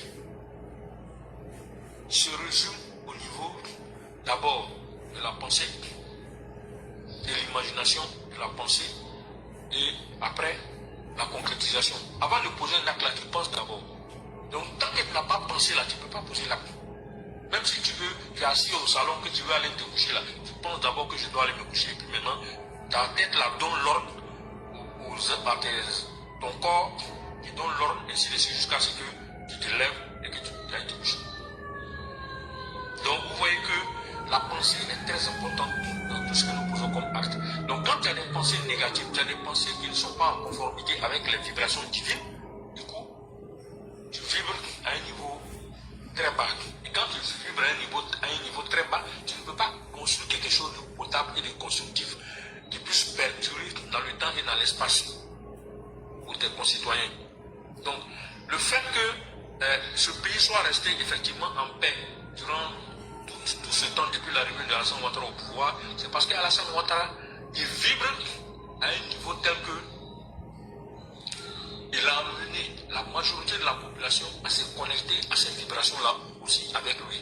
Pour la simple raison que aujourd'hui la majorité de la population a accepté d'être en paix par rapport au fait qu'on leur a donné l'espoir, ils peuvent devenir quelqu'un, ils peuvent réussir. Donc du coup les gens se disent, mais attends, si je peux avoir fait des projets, pourquoi je vais souhaiter que le pays se mélange? Donc du coup la majorité a de l'espoir. Le fait que les gens aient de l'espoir, ça les amène à penser la paix, à penser pour la paix, à choisir la paix, à éviter qu'il y ait la guerre en Côte d'Ivoire, à éviter que le pays soit agressé, à souhaiter que le pays soit plutôt protégé. Donc ça fait que finalement, le fait que la majorité pense à la paix, la majorité pense au développement, la majorité pense à l'épanouissement, la majorité pense à tout ce qui est positif pour lui, à son bonheur personnel. La somme des individus, c'est ça qui constitue le peuple. Donc si la majorité pense à la paix, à l'épanouissement et tout le reste, je suis désolé, toutes les actions que vous allez entreprendre ne marcheront pas. Donc du coup, cette majorité c'est un égrégore, encore une fois le terme revient, mais c'est justement un groupe, une certaine énergie qui a été créée, et c'est là-bas que le gouvernement va aller viser pour concrétiser toutes les actions de sécurisation du pays. Ils auront l'intelligence nécessaire de recevoir les informations utiles. Ils iront chercher là où ils doivent chercher, parce que le subconscient du pays a été imprégné des idées positives de la plupart des concitoyens qui pensent positif, qui pensent paix, qui pensent réussite, qui pensent épanouissement. Ils vont permettre à ceux qui dirigent le pays d'avoir les informations nécessaires pour pouvoir justement mener les actions positives. Donc, c'est un cercle vertueux qui s'est créé entre les dirigeants et une majorité de la population. Et pour pouvoir casser ce cercle vertueux-là, c'est très complexe aujourd'hui. Parce que cet égrégore est en train de se renforcer au fur et à mesure. Donc, c'était juste ce que je voulais apporter comme petite contribution à ce que Éclaireur a dit et qu'il avait tellement bien dit. J'avais juste voulu apporter ma petite contribution, c'est juste ça. Éclaireur, ton ami Madingo est là. Hein? Effectivement. Bonsoir, cher frère Madingo. Et sur Facebook. Merci le frère Martial, merci beaucoup. Madingo. Et cher mère, sur notre plateforme, j'aimerais aussi saluer madame la sénatrice. Elle se reconnaîtra et je ne vais pas aller plus loin que cela. Mais la personne se reconnaîtra. Et vraiment, merci beaucoup maman pour tous les efforts que vous faites. Et merci surtout aussi pour l'accueil. Vous avez dit de ne pas dire en public, mais vraiment, je ne peux pas. Vraiment, tout le respect que vous m'avez fait au pays là. Je vous avais promis que je n'allais pas parler, mais j'ai dit ça aujourd'hui. Il y a longtemps, hein. C'est quand j'étais en vacances là, mais maintenant là, donc considérez que le temps là, ça fait au moins un mois, donc il y a longtemps. Donc, vraiment pour vous dire merci. Merci aussi pour tout ce que vous faites. Pour tout ce que vous faites pour les militants et pour le RHDP. Vraiment, chère mère, merci beaucoup. Et vous allez vous reconnaître. Merci beaucoup. Donc, chère mère, je vous laisse la parole. Ok, merci professeur Éclaireur, merci beaucoup. Comme on disait, le frère Martial disait tout à l'heure que votre ami est là, le Madingo, le Malien réfléchi, bonsoir. L'opposé des Gassama. Bonsoir Madingo. Il me semble qu'il doit être un peu sur muet, ou bien... Oui. Professeur. Bonsoir Madingo, comment allez-vous? Je vais bien, alhamdoulilah. Dieu merci. Ça va, grâce à Dieu, tout va très bien. Et la famille? Ça va, alhamdoulilah. Dieu merci. Rebonsoir, Mère Sali, rebonsoir le sommité et Maître Marshall. Et bonsoir à Soul. Bonsoir Madingo. Bonsoir Madingo. Je suis vraiment, je ne sais pas comment je peux classer ça. Ces panels-là, on doit avoir des embouteillages ici, normalement. Mais pourquoi les gens ne vont pas à chercher la sagesse? Pourquoi? Parce que c'est quelque chose, tout ce qui est trop bon est toujours rare. Même aujourd'hui, je causais avec l'aîné Martial avant son direct. Malheureusement, c'est comme ça. Si vous vous souvenez, je crois que je me souviens plus dans le Coran, mais Dieu nous parle de la fin du monde. Il dit, tu vas voir, les livres seront dispersés. Mais au moment où il n'y avait pas les livres là, les gens se promenaient pour aller jusqu'en Chine pour chercher le savoir. Mais aujourd'hui, nous avons le savoir dans nos maisons. On a le savoir sur nos bouts du doigt, mais on ne recherche pas la connaissance. Et c'est ça. Le savoir est devenu une pièce comme de l'or qui est très rare aujourd'hui. C'est là où on peut faire rire les gens, où on peut dire des choses qui ne stimulent pas le cerveau. Vous verrez beaucoup de personnes là-bas. Et c'est malheureux, mais bon. Vraiment, professeur. Merci. Alors, professeur, pour débuter, j'ai 2 questions pour vous et une question pour Maître Martial. Ok. Ok, je crois que je vais commencer par Maître Martial. Maître Martial, dans votre déroulé, vraiment, vous nous avez présenté un tableau classique. Un tableau classique, comment il faut gérer l'argent, comment il faut dépenser et autres. Mais nous qui sommes africains ici, je crois qu'on a beaucoup de difficultés à, c'est-à-dire à aligner ces tableaux classiques et puis notre comportement. Qu'est-ce que vous pouvez nous donner comme aide pour qu'on peut s'en sortir de la situation? Parce que, par exemple, quand moi, par exemple, le professeur a dit qu'il faut tout faire au moins pour économiser les 20% de ton salaire. Alors, souvent même, si on va t'appeler pour te demander certaines situations, tu es même pressé que tu as ta paye de la semaine prochaine. Ouais, je comprends, Madigo, je comprends. Non, mais la méthode dont Éclairé a parlé, il n'a pas voulu aller jusqu'au bout. On appelle cette méthode la méthode des 50-30-20. Je vais donner d'autres méthodes, mais je préfère d'abord expliquer la méthode qu'il a dite là. C'est la méthode 50-30-20. Donc, 20% épargne que tu dois épargner, ou bien que tu dois donner un remboursement d'un prêt, par exemple, maximum. Et puis, 30% pour le plaisir et 50% pour besoins essentiels, loyer, bourse, les trucs de ta maison là. Donc, on appelle ça la méthode 50-30-20. Madingo, je vais donner plusieurs méthodes. Et tu vas choisir une ou deux dedans pour gérer ton argent. Il ne faut pas te laisser impressionner par ce que les gens de la famille, du village, du Mali vont t'envoyer là. Sinon, mon frère, un jour ou l'autre, tu vas t'asseoir à la fin du jour. Je ne te souhaite pas ça. Il ne faut pas que tu pleures au soir de ta vie. Parce que les mêmes qui te disent que si tu n'as pas envoyé l'argent, il y a sorcellerie dedans. Je vais t'expliquer après pourquoi.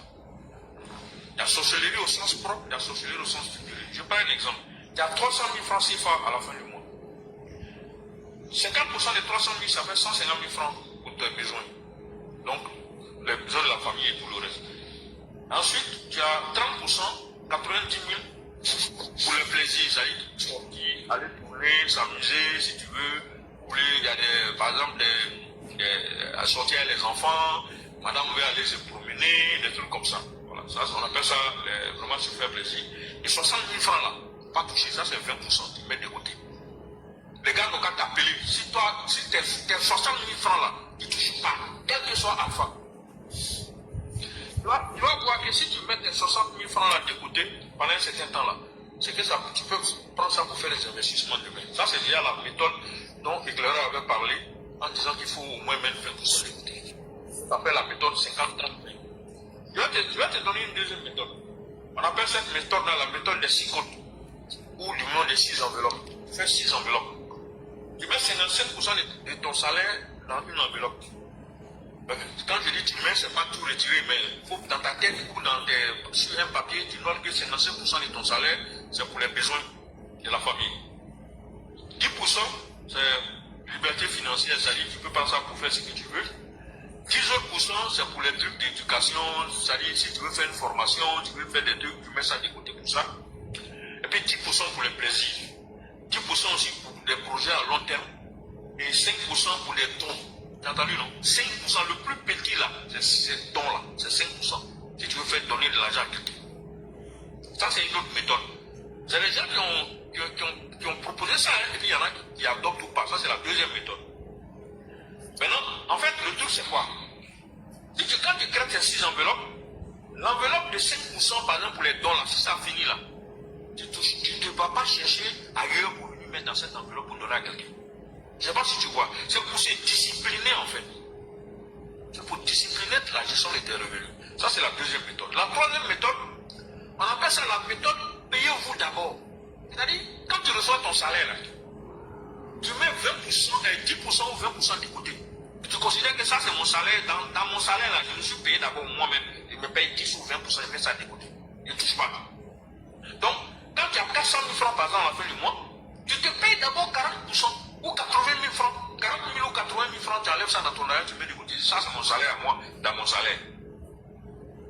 Donc, tu peux créer ton épargne avec ça. Donc, si on respecte la première méthode dont Éclaireur avait parlé, c'est-à-dire 20%, tu enlèves 20% là, tu considères que je me suis payé moi-même dans mes 400 000 francs CFA, j'enlève 20% des 400 000, ça fait 80 000 francs, je mets ça de côté. Ça, c'est comme, et tu fais ça en sous forme d'épargne. 6 mois après là, 80 000 francs multipliés par 6 mois ou bien par 10 mois, ça fait combien? Ça fait 800 000 francs CFA. 800 000 francs CFA là, tu peux prendre ça déjà pour créer un business. Ça peut être de l'argent que tu as mis de côté qui peut servir pour les urgences. Voilà comment on peut déjà procéder. Ça, c'est une troisième méthode. Une quatrième méthode, c'est encore une autre méthode qu'on appelle la méthode des choses, comment on appelle ça?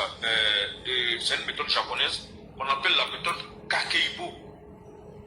Et cette méthode-là, c'est tout simplement, tu écris, c'est-à-dire tu t'assois et puis tu écris ce que tu gagnes, tu notes chaque dépense. C'est-à-dire tu vois par exemple, on prend encore 400 000 francs, hein, et tu notes chaque dépense en détail. Quand tu regardes toutes tes dépenses en détail, tu te poses des questions précises. Donc tu te poses des questions par rapport aux besoins, aux envies et pourquoi. Donc le matin quand je t'expliquais, j'ai parlé de la question des 5 pourquoi. J'ai parlé aussi du Maslow, tout ça c'est compliqué, mais les 5 pourquoi. C'est-à-dire il y a des dépenses quand tu fais là, il faut te poser la question, j'appelle les dons là. Pourquoi quand tu donnes l'argent aux gens? Pourquoi tu penses à donner l'argent aux gens? Il faut te poser la question simplement, pourquoi tu veux donner? Pourquoi tu aimes donner? Parce que dans ton éducation, on t'a dit d'aider les gens. Ça c'est une raison. Parce que les gens en ont vraiment besoin. Est-ce que c'est vrai que les gens en ont vraiment besoin? Maintenant, prenons l'exemple, est-ce que je meurs? Ils vont faire comment? Et si je perds mon travail, ils vont faire comment? C'est des exemples que je prends, hein. Je ne te souhaite pas ça. Mais si toi tu n'es pas là, ils vont se vivre comment? Est-ce que c'est moi qui les ai créés? C'est Dieu qui les a créés. Pourquoi?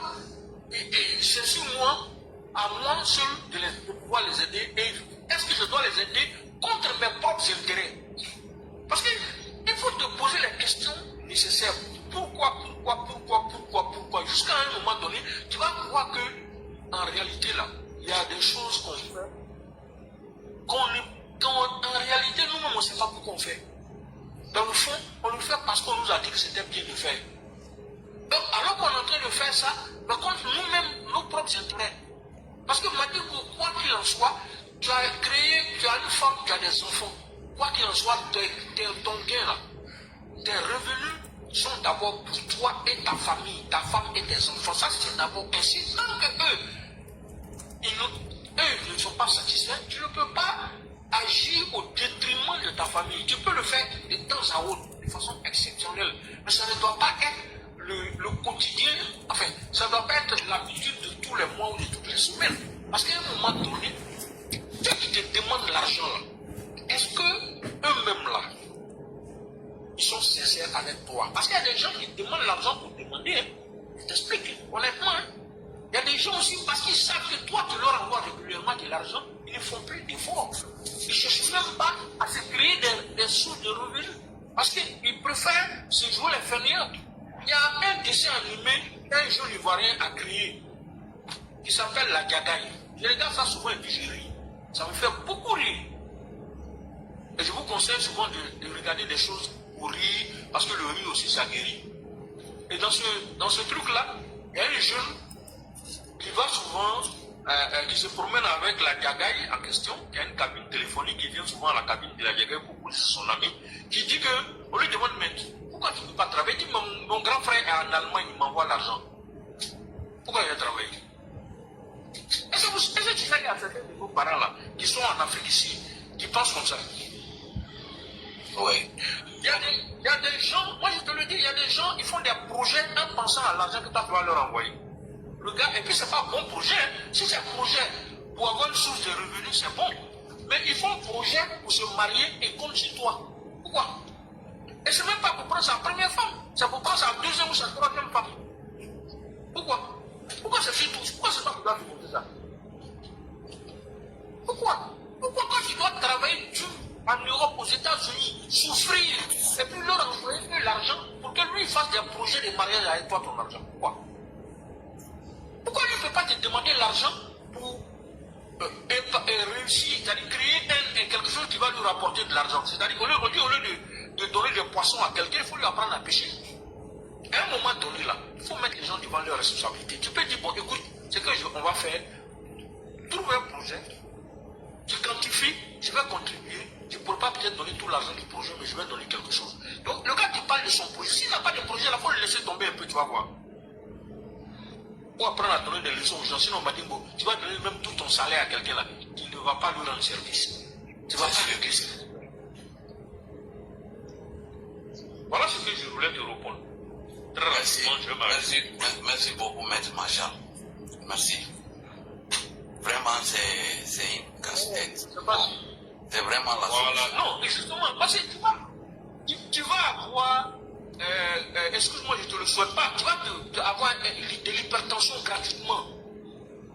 Ah, moi, j'ai ça même il y a longtemps.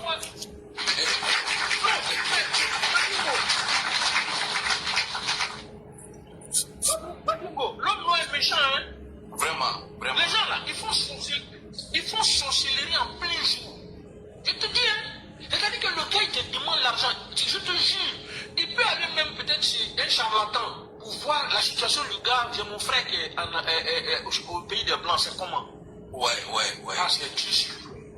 C'est dur sur lui. Le gars, vraiment, il est gentil, il est bien, mais c'est un peu dur sur lui. Il voit qu'il a la main. Ouais.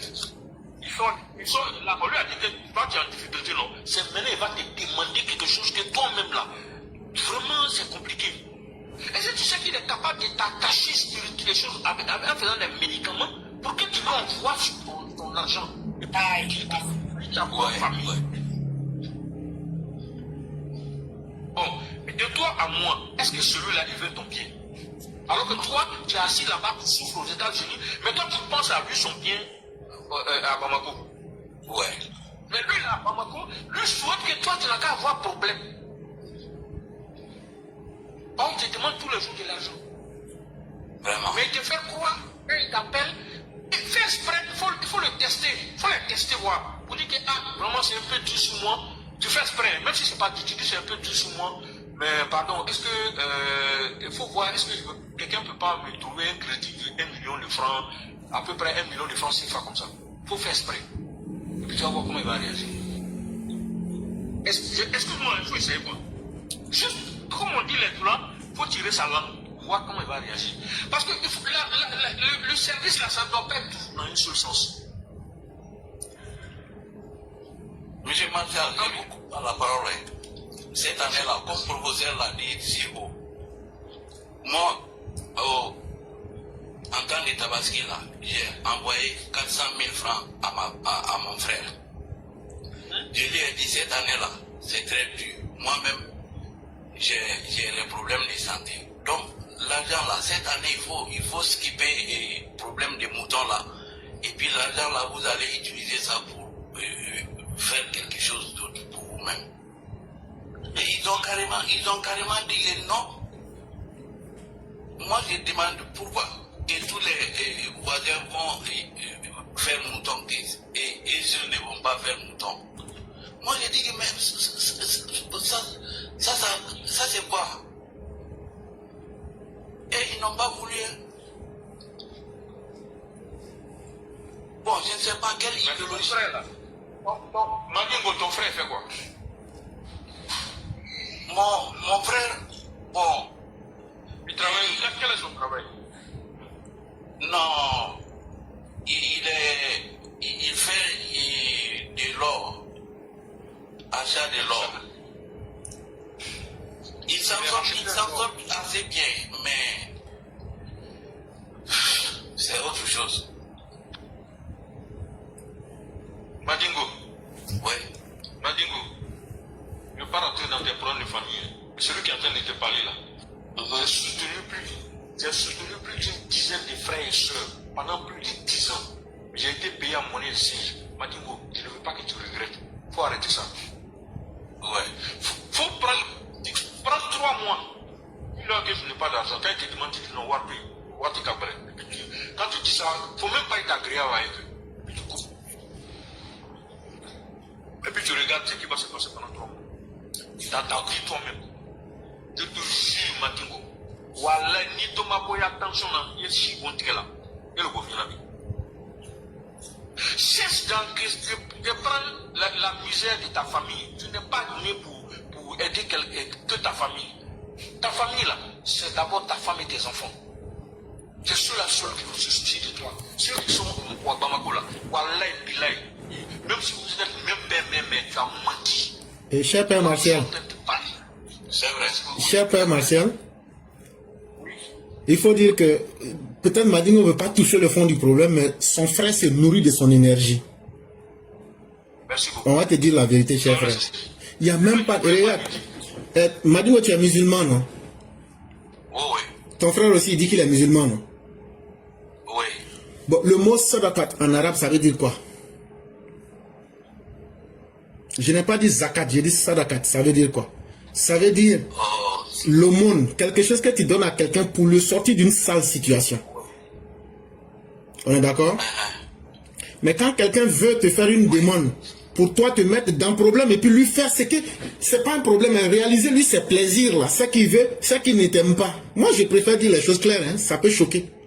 Ça veut dire donc qu'il se nourrit de ta souffrance, donc il se nourrit de ton énergie.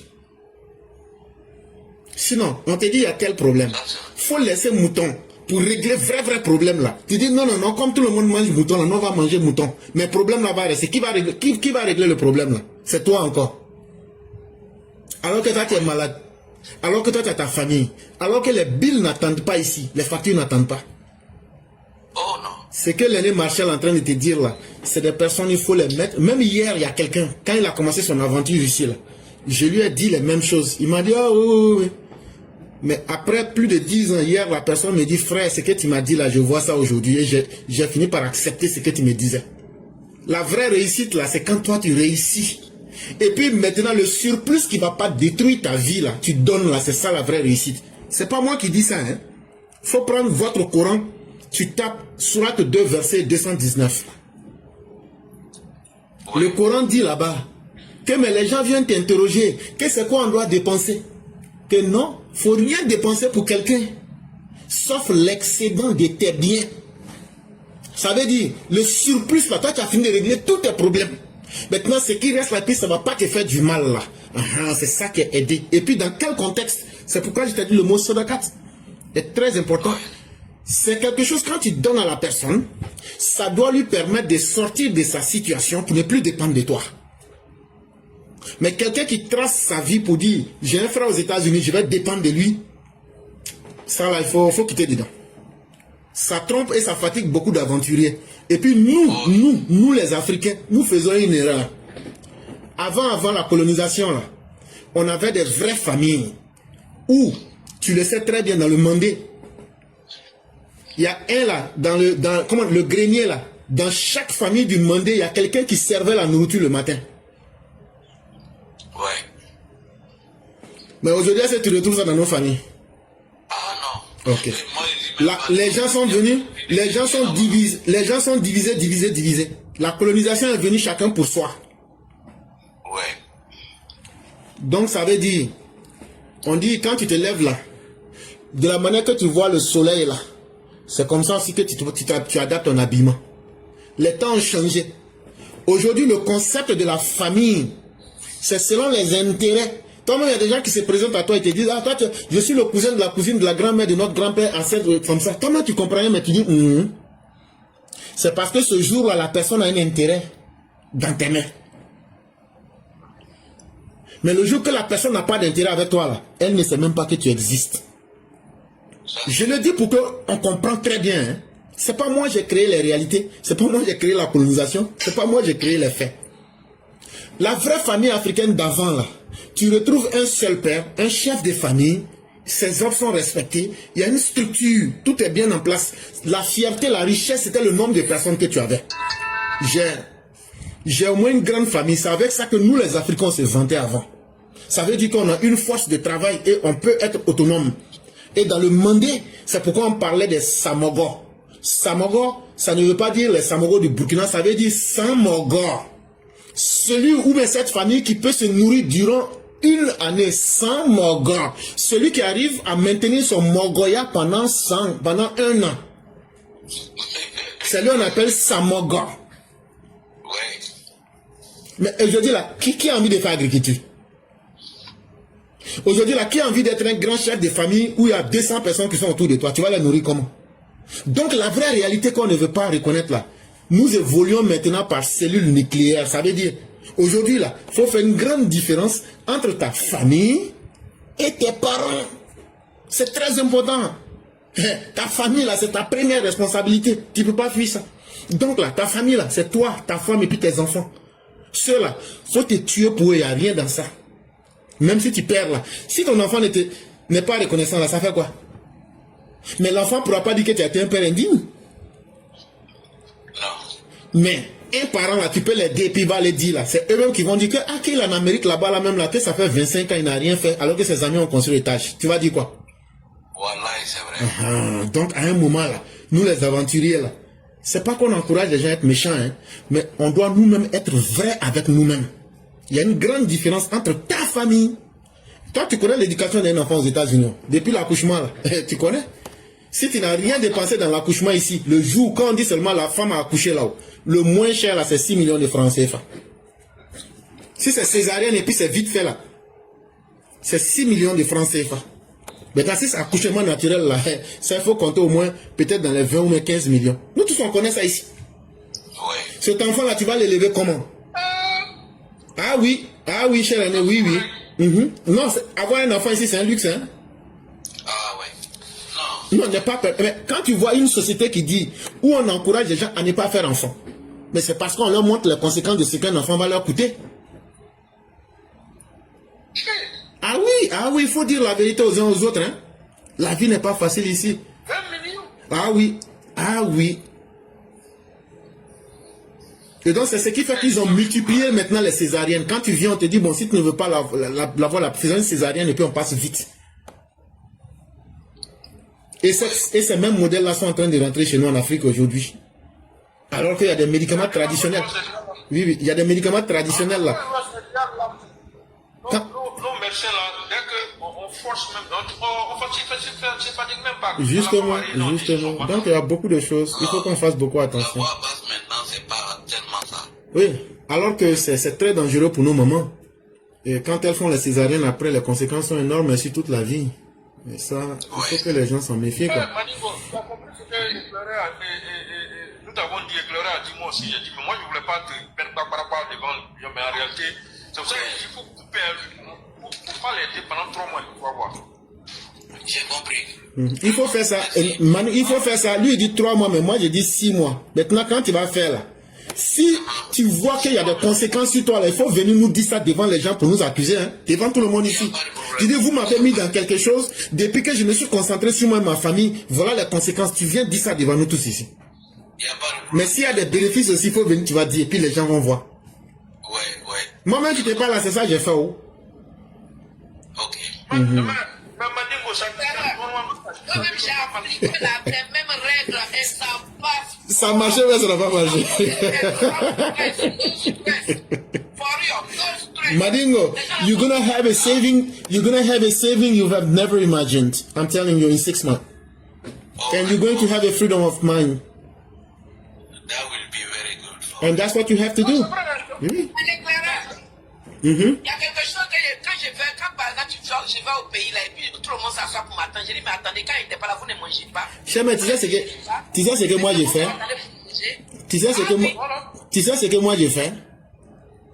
Pour être bien méchant même là, quand je vais en Afrique là, je ne mets pas l'argent sur moi encore. Avec les sociétés de transfert d'argent là, quand j'arrive là-bas là, je me transfère en fonction des besoins. Hein, je me transfère de l'argent et puis je m'en vais retirer. Donc, quand ça veut dire, il y a besoin, non? Mais tout est automatique aujourd'hui. Tout est connecté. Donc là, quand je m'en vais là, en fonction de moi-même, mes besoins là, je me transfère le montant que j'ai besoin. Juste. Donc quand tu vas venir là, je vais te dire, ah vraiment, ton problème là, mais comme je ne suis pas venu avec d'argent là, j'ai fini de régler tous mes problèmes. Et ça, c'est la vérité. Et puis c'est fini.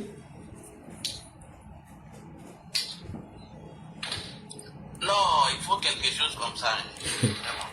Bon, Madingo, il n'y a rien dans faiblesse avec les parents. Il n'y a rien dedans. Vous avez touché le mot. C'est une sorte de faiblesse, vraiment. Non, mais faut plus les écouter. C'est une sorte de faiblesse. Moi, dans mon cas là, pendant plus de 10 ans, j'ai géré les gens jusqu'à. Mais ils ont quitté ma maison, il y en a qui sont partis sans même vidéo revoir.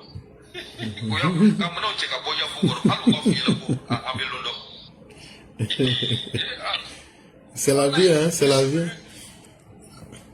C'est méchant, vraiment. Oui, les gens, j'étais sûr, des gens que je nourrissais, je blanchissais, je n'allais même pas dentifrice, les gars ne payaient pas. J'ai payé tout. Non, mais ce qui est intéressant dans cette situation, c'est que ça te permet de connaître plus la nature humaine aussi. Et ça, c'est pas mauvais comme expérience. Voilà. Ouais, savoir que ce sont tes propres frères, c'est-à-dire tes frères et tes soeurs, c'est pas des gens qui c'est des cousins, non, on a le même sang.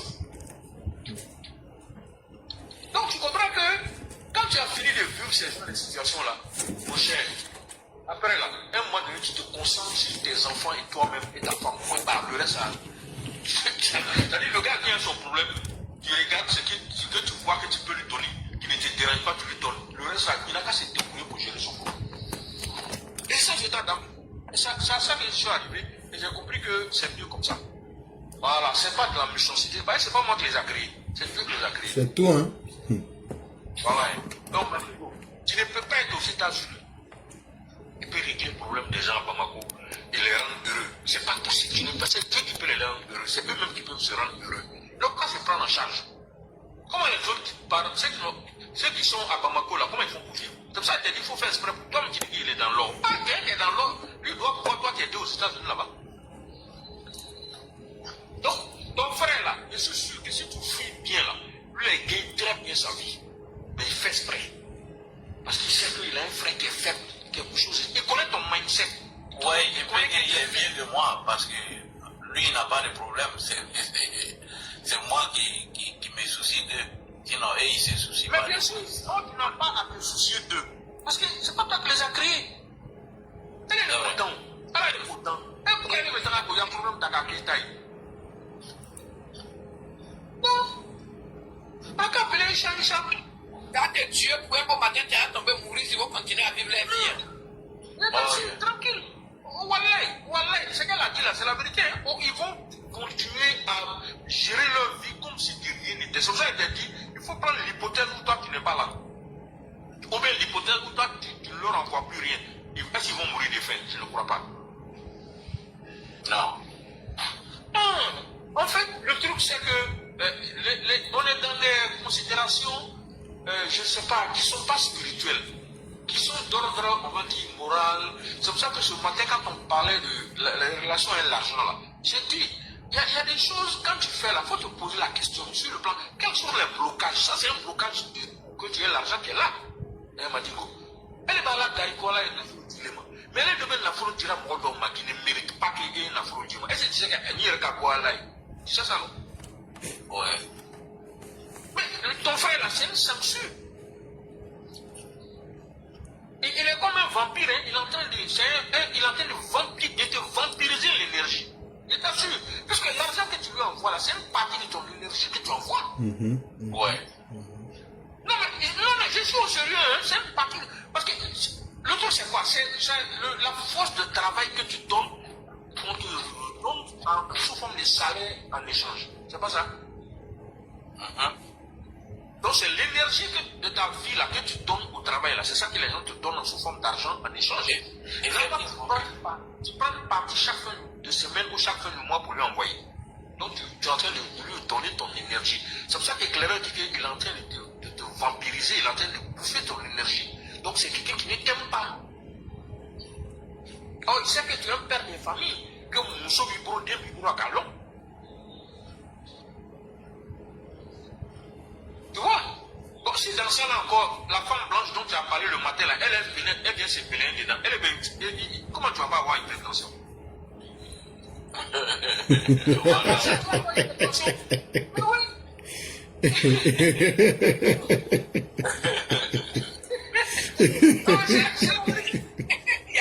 Ah, ici là, nous on tire à balles réelles, nous on peut gâter famille. Hein. Mais c'est la pure vérité. C'est ça, c'est dommage, mais vraiment on oublie de te dire ça. Parce qu'il faut que tu prennes conscience qu'il faut que tu prennes ta vie en main une bonne fois pour toutes. Parce que Amérique c'est Mano. C'est pas facile. Amérique c'est Mano. Mon ami, je n'ai jamais été aux États-Unis. Mais on ne faut pas tracer à tout là. Ouais. En fait, même si ton enfant même te dit qu'il est en Amérique, il doit te faire pitié, quoi. Les gens ne peuvent pas, quoi. Quand quelqu'un dit je suis à l'aventure, tu dis où? Amérique. Il faut avoir pitié de la personne. Voilà. Ouais. C'est pas facile. Oui. Parce que quand vous expliquez, quand vous écoutez, là, même regarde ceux qui vivent il y a une voilà, j'ai vu la vidéo d'une Burkinabé qui vit au Canada. Elle dit ceci. La vidéo est un peu longue, mais au début de la vidéo, elle commence par dire et vous vous plaignez qu'on ne va pas au pays, ou on ne retourne pas au pays, on ne va pas souvent au pays.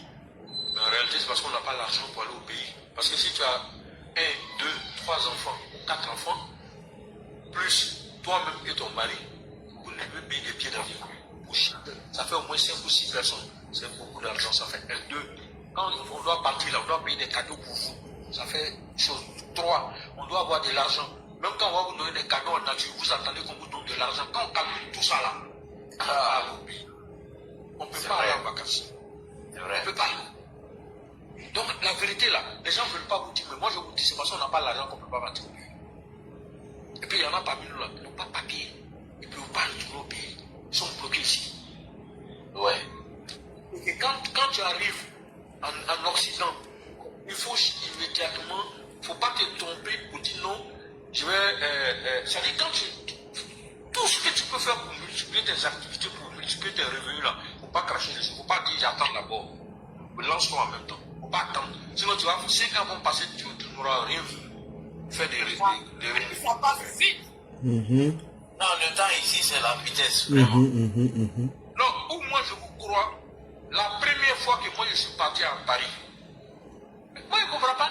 La journée commence, et plus ou moins il voit qu'il fait je comprends rien. Non, les premiers jours là, j'étais mélangé. C'est quelle histoire ça? Et de là-bas, je n'ai même pas fait une semaine à Paris, je suis allé à Londres. Là-bas encore, c'est la folie. Londres,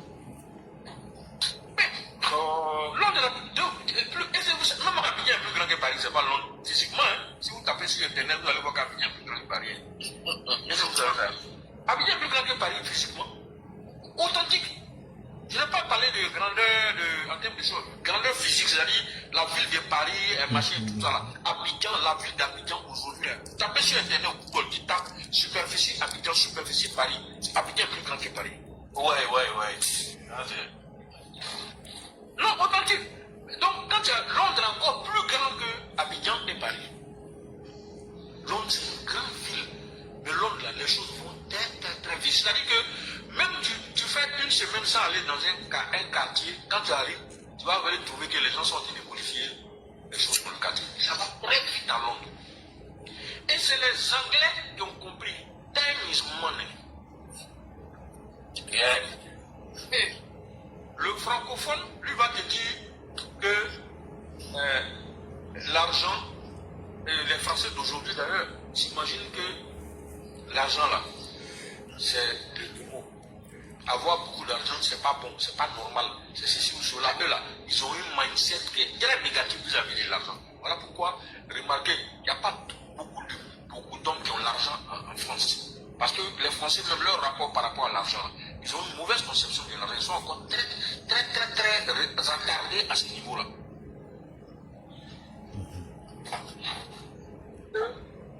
Dans leur psychologie, qui date depuis la Révolution, ils ont gardé une idée très négative de tout ce qui est pouvoir.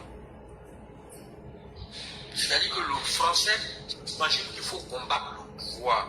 Que ce soit le pouvoir des gens riches, eux considèrent que tout cela, c'est comme la noblesse. À partir du moment où quelqu'un est riche, il est considéré dans leur subconscient, ils voient ça dans les nobles d'avant, là. Le roi et les nobles. Donc, ils sont tous dans ce combat-là. Ils n'ont pas la même. Quand un Français quitte la France, il arrive aux États-Unis, il est perdu. Il est d'abord perdu. Et quand après il prend le mindset américain, quand il retourne en France, il trouve que les autres, ses frères français là sont idoles. Non, mais cher Aîné, c'est la même chose pour nous autres qui partons en Côte d'Ivoire. Hein. On ressent, c'est la même chose. Hein. On voit que tout dort là-bas et tout est vraiment au ralenti. Vous trouvez qu'on a trop le temps? Effectivement, les gens s'amusent avec leur temps et on a l'impression qu'ils n'ont pas d'objectif vis-à-vis de leur temps. Voilà. Parce qu'on vit en Afrique, en général, et particulièrement en Côte d'Ivoire, sans objectif précis. Et ça, je pense qu'un jour ou l'autre, on va parler sur la plateforme de comment faire des objectifs, comment réaliser des objectifs. Pourquoi c'est important de se fixer des objectifs. C'est important, parce que si tu n'as pas d'objectif dans la vie, c'est comme si tu navigues sans boussole. Ouais, moi-même, je suis pressé qu'on plébiscite Ado et puis vraiment, moi je veux qu'on fait, comment dirais-je, une plateforme masterclass, vraiment. Parce que ce que vous nous donnez là, nous on est ici, si tu veux un cours comme ça là, tu payes beaucoup d'argent. Maman, j'ai dit à l'éclaireur que ce que j'ai dit le matin là, j'ai condensé pour parler, mais ça là, c'est très cher, c'est très payant, c'est payant. Faut même. Parce que c'est pas. Il y a des choses que je n'ai pas pu dire parce qu'on n'avait pas le temps. Il paraît que c'est des choses qui prennent normalement, qu'on fait sur plusieurs jours, hein, on décompose et on fait sur plusieurs jours. C'est des cours, c'est des formations avec des trucs concrets, bien précis. Il faut dire à plusieurs personnes aujourd'hui. Hein. Ah oui. Ah bon? Tu as fait beaucoup de chiens. Les commentaires, les gens ne faisaient que vraiment être contents des cours que tu nous donnais. Vraiment, tu as fait du bien aujourd'hui aux gens. Vraiment, je te remercie encore. Ben, vraiment, c'est pas faux, c'est des cours payants. C'est des consultations qui sont payantes. Merci à l'éclaireur qui a donné cette opportunité-là. Honnêtement, parce que moi-même, moi je le fais parce que non seulement je le fais pour éclairer, à cause d'éclaireur, mais je le fais grâce à éclaireur, mais je le fais également pour nous tous, parce qu'on est des frères. On n'a pas besoin de se connaître physiquement. Parce que rien ne se crée, rien ne se perd, tout se transforme. Quand tu fais quelque chose de façon bénévole, là, il y a toujours un retour positif. Même si ce n'est pas directement pour toi, mais pour ta descendance, pour tes enfants et ainsi de suite. Voilà, c'est ça là. Moi, je vous dis, c'est un cutting, même que si je veux le faire normalement là, à quelqu'un, c'est-à-dire qu'au final, parce qu'en fait, c'est du concret, c'est-à-dire s'il n'y a pas de résultat là, en fait, si vous voulez, mes cutting en général, c'est avec résultat. S'il n'y a pas de résultat, c'est comme si j'ai échoué ma mission. Or, moi, je ne peux pas accepter d'échouer. Donc, c'est-à-dire que, comme moi, je suis direct là, moi, je suis direct, et moi, je te dis, c'est-à-dire que si moi, tu fais un cutting là, parce que je suis en train de te parler là, Madingo là, parce que l'éclaireur t'a parlé des bains là, c'est moi, je parle bain aussi. Mais comme on est sur la plateforme, on est pas. Bon, tu vas parler d'une certaine manière, tu ne veux pas toucher les sensibilités des gens, ça fait que moi j'enveloppe, j'essaie d'envelopper un peu mes propos, de les enrober. L'éclaireur lui s'en fout, il te parle. Oui, mais si vous parlez à un Américain ou bien quelqu'un qui a duré en Amérique, il ne faut même pas hésiter de parler. En fait, cher Aîné, les gens pensent que c'est de l'arrogance ou bien une certaine conception de vouloir trop arrondir les bords. En fait, la société américaine, quand tu y vis pendant longtemps, là, les gens n'aiment pas perdre le temps en tournant autour du pot. Non. Donc, une fois que tu vis dans cette société pendant des années et des années, donc souvent les gens pensent que lui parle mal d'elle, lui il appelle. Pourtant, chacun gagne en temps. Chacun gagne en temps. En fait, l'Africain aime trop se mentir. C'est ça qui nous fatigue. L'homme d'aujourd'hui, là, on aime trop se mentir. Les Africains de maintenant, là, on aime trop. C'est-à-dire qu'ils voient la vérité, mais ils basent sur autre chose. C'est pour ça que le matin, quand je parlais à un moment donné, je disais que, par exemple, l'exemple que, comment on l'appelle, Reine de Saba, avait pris en disant que elle a pensé à recevoir l'argent et elle a pensé à ses frères. Moi, ce que j'ai ressenti là, je lui ai dit que j'ai ressenti. Pendant qu'elle parlait là, elle disait que non, elle pensait à ses parents. Non. C'est-à-dire, la vérité là, c'est que tu dis quelque chose, mais ce que tu penses réellement là, c'est pas ce que tu dis. Tu vois, non? C'est ça qui m'a amené à parler de ma femme, la première femme que j'avais eue, et qui quand elle rendait service, attendait forcément les remerciements. Et quand tu lui dis pas merci, elle t'en voulait. Et elle m'a dit que toi tu as connu la même situation. Et quand tu as affaire à des gens de ce genre-là. Oui, monsieur Massal, comme je vous ai dit là, tu vois, chez moi là, j'avais interdit, quand je fais quelque chose à ma femme, qu'elle me dit merci.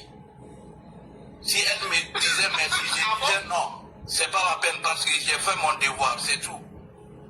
Parce que je sais que si elle me fait le geste, et puis elle fait merci d'une manière, et d'une manière continuelle, vraiment, bon, c'est ça qui m'a poussé à faire ça. Oui, parce que, vraiment, il y a... Non, on croise du tout dans la vie. C'était pas facile, hein. C'est-à-dire que tu rentres avec un homme, vous vivez ensemble, et toi tu nous rends des services, et il doit passer son temps à te dire merci. Ouais.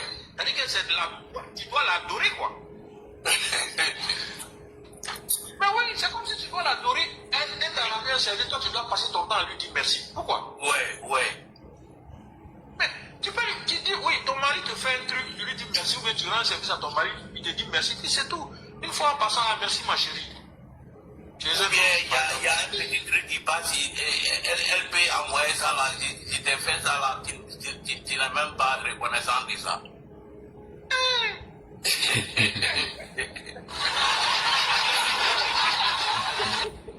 C'est pas facile.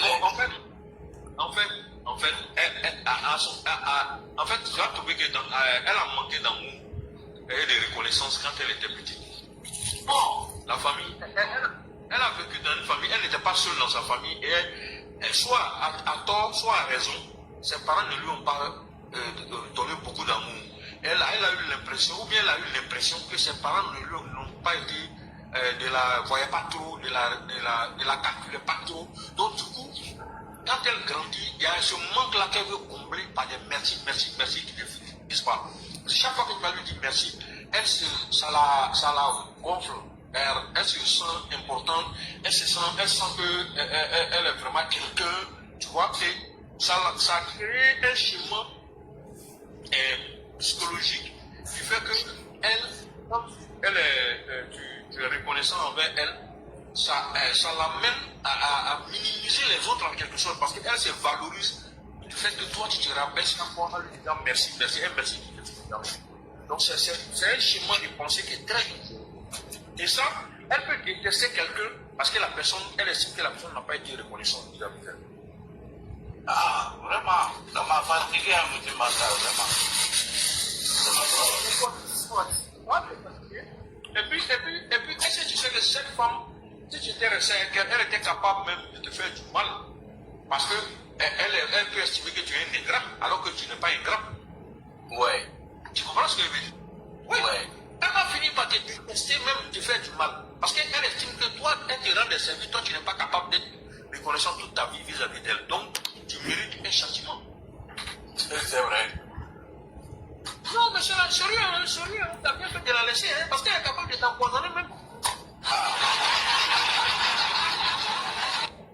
Non, tu sais, c'est une sorte de pervers narcissique. Bon, mais des choses comme ça quand même.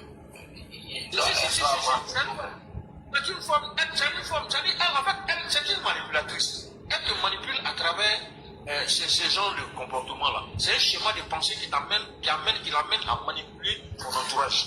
Les gens à qui elle rend compte. Tu dois lui toute leur vie. Chaque fois, toi, tu dois lui dire merci. Toi, tu dois tout le temps lui dire merci. Et à chaque fois, elle va te rappeler que moi, je t'ai rendu service, tu n'as pas été reconnaissant. Et quand elle te dit ça là, ça t'amène à te culpabiliser vis-à-vis d'elle. Donc à te faire petit. Donc elle est l'ascendant sur toi. Tu comprends? C'est un moyen de domination. Donc c'est une forme de perversion narcissique. C'est un pervers narcissique, c'est une forme. C'est sa façon de chercher à te dominer. Voilà. Et ce genre de personne-là, quand elle va l'expliquer sa relation avec toi, ceux qui ne te connaissent pas vont te condamner. On dit, ah, Madingo, il est fou. Non, lui, il est pas fou. Non, sérieux, hein? C'est vrai, Il y a des personnes là, c'est pour ça que quand quelqu'un vient t'expliquer ses relations avec quelqu'un d'autre là, il faut bien l'écouter, mais il faut faire attention dans ton appréciation. Parce que tu risques, si tu ne le fais pas, si tu fais attention, tu peux te rendre compte que la personne est en train de te manipuler. Mais si la personne est sincère aussi, c'est différent. En général, elle n'exagère pas. Mais il y en a qui ne sont pas sincères, qui viennent mentir, raconter les choses de telle sorte que c'est eux qui ont toujours raison. Mais il faut se méfier de ce genre de personnes. C'est un peu comme l'opposition. Elles expliquent là, tu vas dire que non, vraiment, Ouattara c'est un dictateur. Mais quand Ouattara va donner sa version, tu vas comprendre que l'opposition là aussi, vraiment, ils sont méchants, ils sont mauvais. Parce que voilà la réalité. Donc, oui, c'est la même chose que l'opposition ivoirienne fait. C'est-à-dire que c'est des pervers narcissiques. Et malheureusement, c'est vrai. Les trois patrons de l'opposition ivoirienne là, il y a Soro, il y a Babo Soro et puis Tignan Thiam. Voilà. Les deux nouveaux, c'est Vincent Tobi et puis le petit là, comment on l'appelle, le gars déjà salé là. Allez, c'est Attendez, c'est pourquoi Au total, on a 5 pervers narcissiques dans la politique ivoirienne. Des gens qui se prennent pour le nombril de la Côte d'Ivoire. Les autres là, c'est l'enfer, c'est eux ceux qui sont bons. Comme nous les Maliens, beaucoup de Maliens croient que le Mali c'est le nombril de l'Afrique. Oui, je sais pas. Mais je sais pas sur la base de quoi les Maliens pensent comme ça. Mais pourquoi les Maliens ils pensent comme ça? Pourquoi? Ils ne connaissent pas, frère Marshall, l'éducation là. Et parce qu'en Afrique, nous avons deux sortes d'éducation. Soit tu as éducation dans la famille ou bien à l'école. Mais au Mali là, rien de cela maintenant. Donc c'est pitoyable. C'est grave. Les Maliens d'avant là.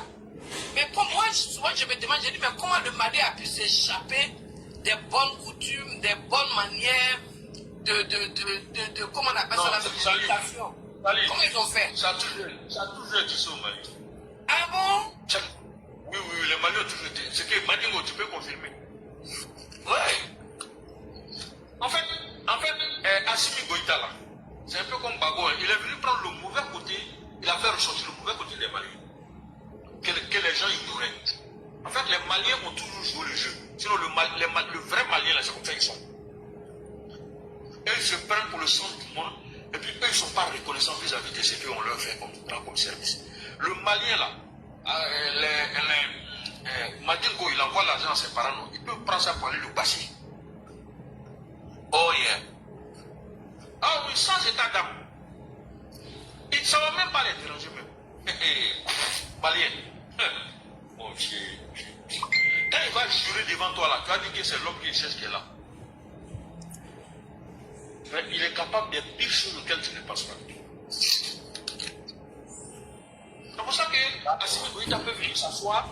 Mais Gassama a dit quoi? Gassama a dit que tout le monde est en train de bouffer l'argent du Mali, si tu ne pas là, c'est que tu es maudit. Il a dit ça? Gassama a dit ça. Oui, je me rappelle. Mais Gassama a dit, moi j'ai vu la vidéo, il dit, ouais, le grand Gassama dit. Et puis il dit, moi, il m'a fallu la vie du traîner. Gassama, c'est un vrai Malien. Je n'ai pas entendu l'analyse des professeurs sur le problème Gassama. Mais. Ah, il a dit, Il a fait ça propre.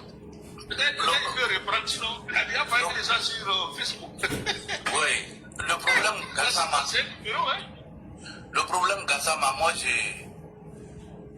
je vois dans cet angle-là. Vous savez que même Sali,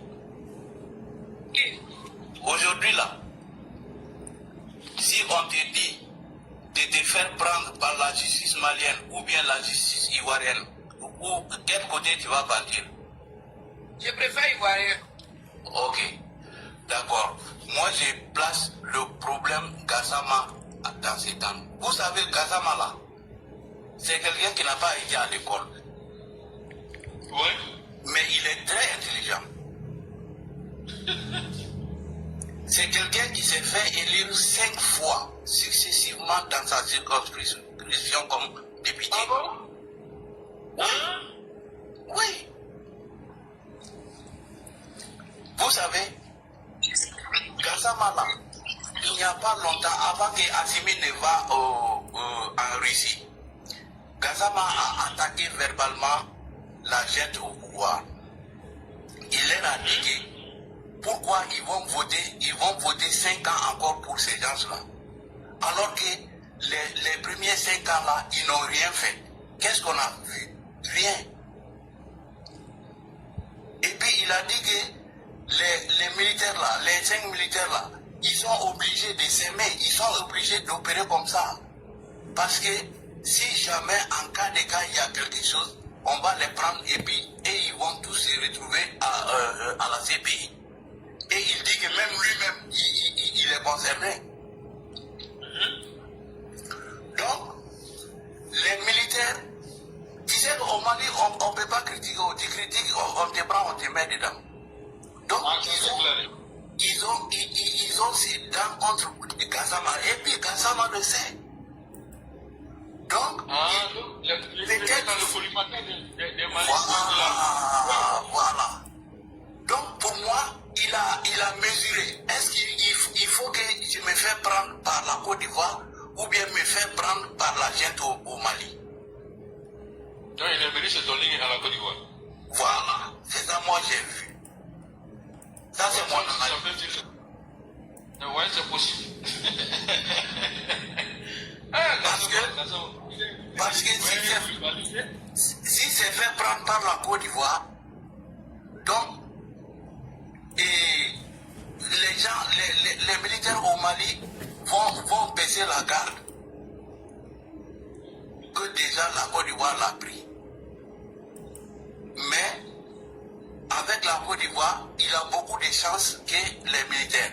Sinon, imaginez une fois, on prend un officiel du CNT qui est comme l'Assemblée nationale des pouchistes.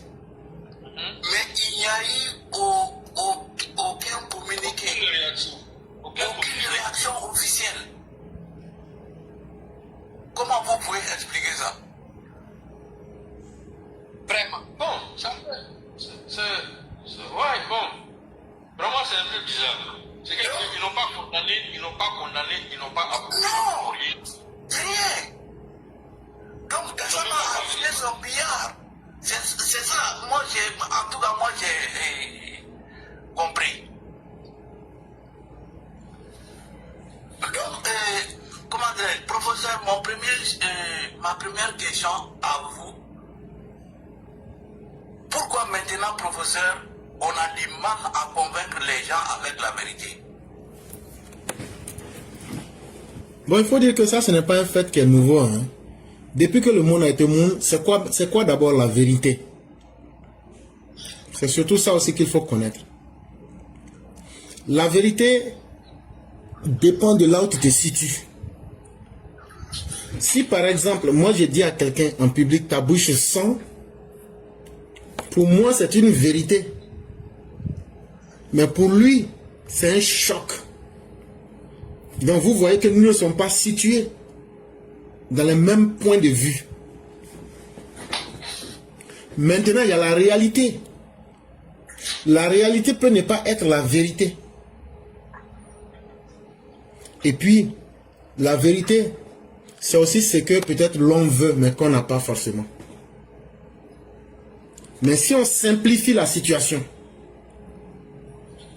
pour dire que la vérité, on va appeler ça la réalité, c'est-à-dire appeler les choses par leur nom. Mais la réalité elle-même là, elle ne demande pas l'avis de quelqu'un. Hein. Quand tu nais là, tu ne demandes pas, voilà comment je veux, comment ça se passe. Donc ça fait que finalement beaucoup finissent par mettre de la distance entre eux et la réalité. D'abord, on commence avec son environnement et jusqu'à ce quand ça vient sur soi-même, quand tu nies la réalité, on appelle ça le déni de la réalité. C'est ça qui fait, il y a beaucoup parmi nous qui n'aiment pas la vérité parce que nous-mêmes, on nie la vérité à notre propre niveau. On aimerait que les choses soient ce qu'on veut ou même selon que nous voudrions, alors que le monde ne fonctionne pas comme ça. Donc ça fait que, par exemple, est-ce que ce qu'on dit aujourd'hui en Côte d'Ivoire, la politique en Côte d'Ivoire, il n'y a rien de compliqué dedans. Il y a quelqu'un qui est là, qui travaille, qui a une vision et qui aide son peuple. Ça veut dire c'est concret. On a des gens qui sont là, qui ne valent rien, qui n'ont jamais rien fait. Mais eux, ils disent, c'est quand nous, on va bouffer là, et puis nous, on sera heureux là. C'est là que la Côte d'Ivoire va se sentir bien. Ça veut dire, il faut qu'eux désorganisent la réalité pour imposer leur propre personne. C'est quand eux là, eux seront contents, que les Ivoiriens seront dans le malheur là. Pour eux, c'est ça. C'est à partir de ce moment-là que la Côte d'Ivoire est bien. Donc tu comprends que si on dit à ces personnes-là que votre manière de penser est mauvaise, mais comme on sait déjà que c'est ce que vous pensez là, mettez ça dans un livre, programme de campagne, et vous dites non, on ne fait pas livre, nous on n'écrit rien. Et donc, la vérité, en quelque sorte, c'est la réalité. Mais quand tu as du mal à accepter, tu la vois directement comme ton ennemi. Ce n'est pas un fait nouveau, c'est une réalité. Et ça a toujours été comme ça. Et aussi, très peu de personnes peuvent dire la vérité. Pour leurs intérêts, ou bien même, soit s'ils disent la vérité, ils vont perdre quelque chose, ou bien ils s'attendent à quelque chose. Vous allez voir que très peu de personnes peuvent dire la vérité. Pourtant, en vérité, comme disait le Christ, la vérité est la seule voie du salut. Que pour celui qui dit la vérité, autant que pour celui à qui la vérité est dite. Voilà un peu comment j'aurais pu répondre. Merci, professeur. Ma deuxième question va un peu en arrière sur la mobilisation du parti au pouvoir, le RHDP. On a vu beaucoup de mobilisation, on était content avec vous, mais avec le cœur un peu meurtri. Parce que nous, de loin, on était un peu jaloux. En pensant que quand nous aussi, on va faire comme ça. Et quand on voit que cet espoir-là est loin de nous, vraiment, ça, on est content avec vous, mais ça nous donne beaucoup à réfléchir. Bien. Ma question est éclairée. Ton père a peur de leur papa. Pourquoi on ne peut pas lire ton père, Alassane Ouattara? Donc, en quelque sorte, Alassane Ouattara a peur des opposants ivoiriens. Oui, surtout de Babo Laura, parce qu'il a dit qu'il est prêt pour le combat. Il a porté sa tenue de combat et puis attend ton père. Ton père, tout le monde est venu. Il a porté salopette avec gants, tout ça. Là. Et puis maintenant, Rangers, et puis il attend maintenant Alassane Ouattara. Voilà. Ton père est venu dans sa douce voix, il n'est même pas pressé, et puis il n'a même pas prononcé le nom de leur père. Et puis, nous tous, on était prêts pour le oui de la candidature.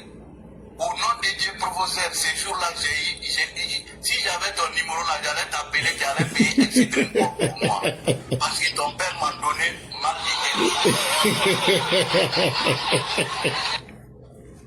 d'idée. Alors, vous battez le rang des tensions là. Ça a augmenté la tension. En fait, Badingo, la question que tu poses, tu as tellement su bien faire ça avec une note d'humour. En fait, quand tu vois Babo là, Babo n'a jamais mené honnêtement un combat. Dans les années 90 là, il était avec les Francis Waudier, il était avec bien d'autres personnes. Ils avaient créé le Front démocratique. Gbagbo est passé derrière eux. Un matin, on le voit, alors qu'ils avaient décidé que personne n'allait se présenter. Oui? Le front de la gauche. Le Front de la gauche, voilà. Ils se sont entendus sur ça. Un matin, Gbagbo s'est levé derrière eux. Vrou, il allait que lui, il est le candidat contre le feu. En fait, je peux citer plusieurs exemples. Il a trompé Bédier, Guéhi, tout. Jusqu'à... Mais c'est quelqu'un qui aime trafiquer la réalité. Voilà. Oui, dans le Front républicain. Et en 2000, il va tromper Guéhi. C'est devenu une suite logique dans sa vie. Et quand il est venu au pouvoir, est-ce qu'il y a une meilleure démonstration pour prouver de quoi l'homme est capable? Si toi tu as eu le pouvoir, tu n'as pas pu prouver de quoi tu es capable, est-ce que c'est dans ta bouche, après tu pourras le prouver?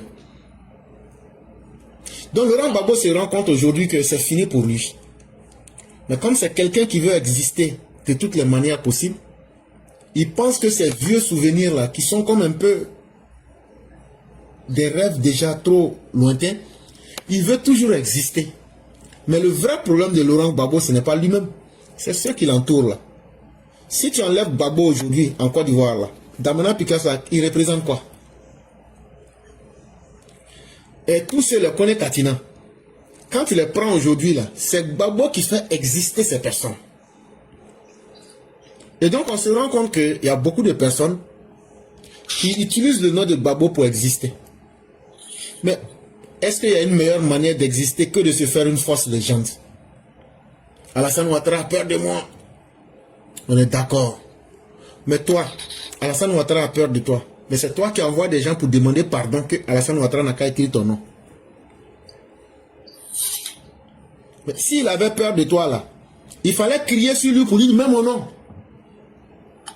Toi-même tu ne fais pas ça. Ça veut dire que tu es un homme complètement fini. Et tout ce que Laurent Gbagbo raconte, il n'a pas compris que le monde a évolué. Et que la nouvelle génération qui est arrivée, en tout cas pour ce que je pense, beaucoup ont compris qu'il ne faut pas se sacrifier pour les politiciens. En tout cas, ils ont le choix. Ils peuvent le faire ou ne pas le faire. Mais une chose est évidente. Aujourd'hui, là, tu donnes ta vie à un politicien, là, c'est cadeau. Tu as perdu cadeau. Et donc, Laurent Gbagbo reste dans des fausses légendes. Il joue les braves. C'est pour séduire une certaine jeunesse qui ne le connaît pas. Il se donne l'image d'un faux brave dans une légende qui est mal jouée. Mais la réalité vient nous démontrer que ce n'est pas vrai. Et c'est pourquoi vous voyez qu'ils ne vivent que de mensonges et de manipulations. Mais là encore, avec l'ère de l'Internet, là, tout passe tellement vite qu'on peut tout voir. Donc finalement, c'est des gens perdus. C'est des gens qui ne sont tenus que par des propos. Mais ça ne va pas les amener à atteindre leurs objectifs. Et c'est ça qui est vraiment la chose la plus intéressante. C'est que la réalité les dépasse aujourd'hui. Et plus ils vont vouloir faire du bruit, on leur montre que même la violence, là, ils ne peuvent pas être plus experts que ceux, eux-mêmes ne peuvent pas être plus violents que la société ivoirienne. Et je crois qu'avec le temps, cette génération-là va disparaître et les gens vont les oublier, quoi. C'est vraiment ce que nous souhaitons. Inch'Allah. Mais professeur, le fait que vraiment dans ces grands rassemblements-là, ton papa n'a même pas prononcé le nom de l'opposition. Or, dans les sondages à Djatana, on dit que Alassane Ouattara est battu par Tidjane Thiam. Oui, yes. Mais ne pas prononcer leur nom, c'est une négligence ou bien un sabotage? Non, en fait, c'est une stratégie de communication. C'est une manière de dire que ce qui compte aujourd'hui, c'est la réalité. Voilà, je suis en face de vous. Et même dans le stade là, il y a beaucoup de personnes qui n'avaient jamais vu Alassane Ouattara en direct. Ça veut dire vis-à-vis. Et comme je l'expliquais là, il est venu tester ses troupes. Pour dire, le général est venu s'arrêter devant les troupes. Je suis venu vérifier les troupes. Dans ce que vous dites là, il y a beaucoup de messages.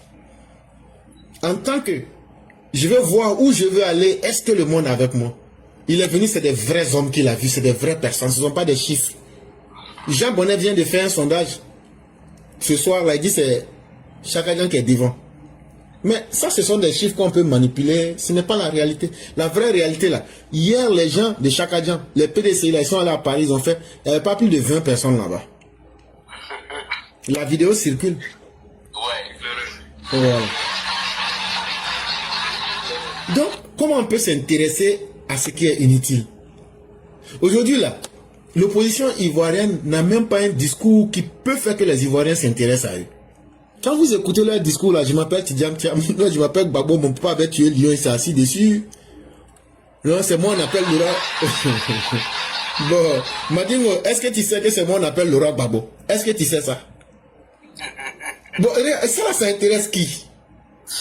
Voilà. Donc, eux-mêmes, ils sont complètement perdus parce que la réalité est allée plus vite même que ce qu'eux-mêmes ils pensaient. Et une fois que quelqu'un se retrouve dans un tel cheminement, la personne ne fait que patiner sur elle-même. Donc, c'est même pas utile qu'on parle de ses opposants. Et le président, il leur a montré que vous n'êtes rien et vous ne pouvez rien. Vous ne comptez même plus sur l'échiquier politique. C'est les Ivoiriens qui m'intéressent. Et c'est pourquoi il a dit, je vous ai compris et je vais vous donner ma réponse. Mais sachez une chose, je suis le président de tous les Ivoiriens.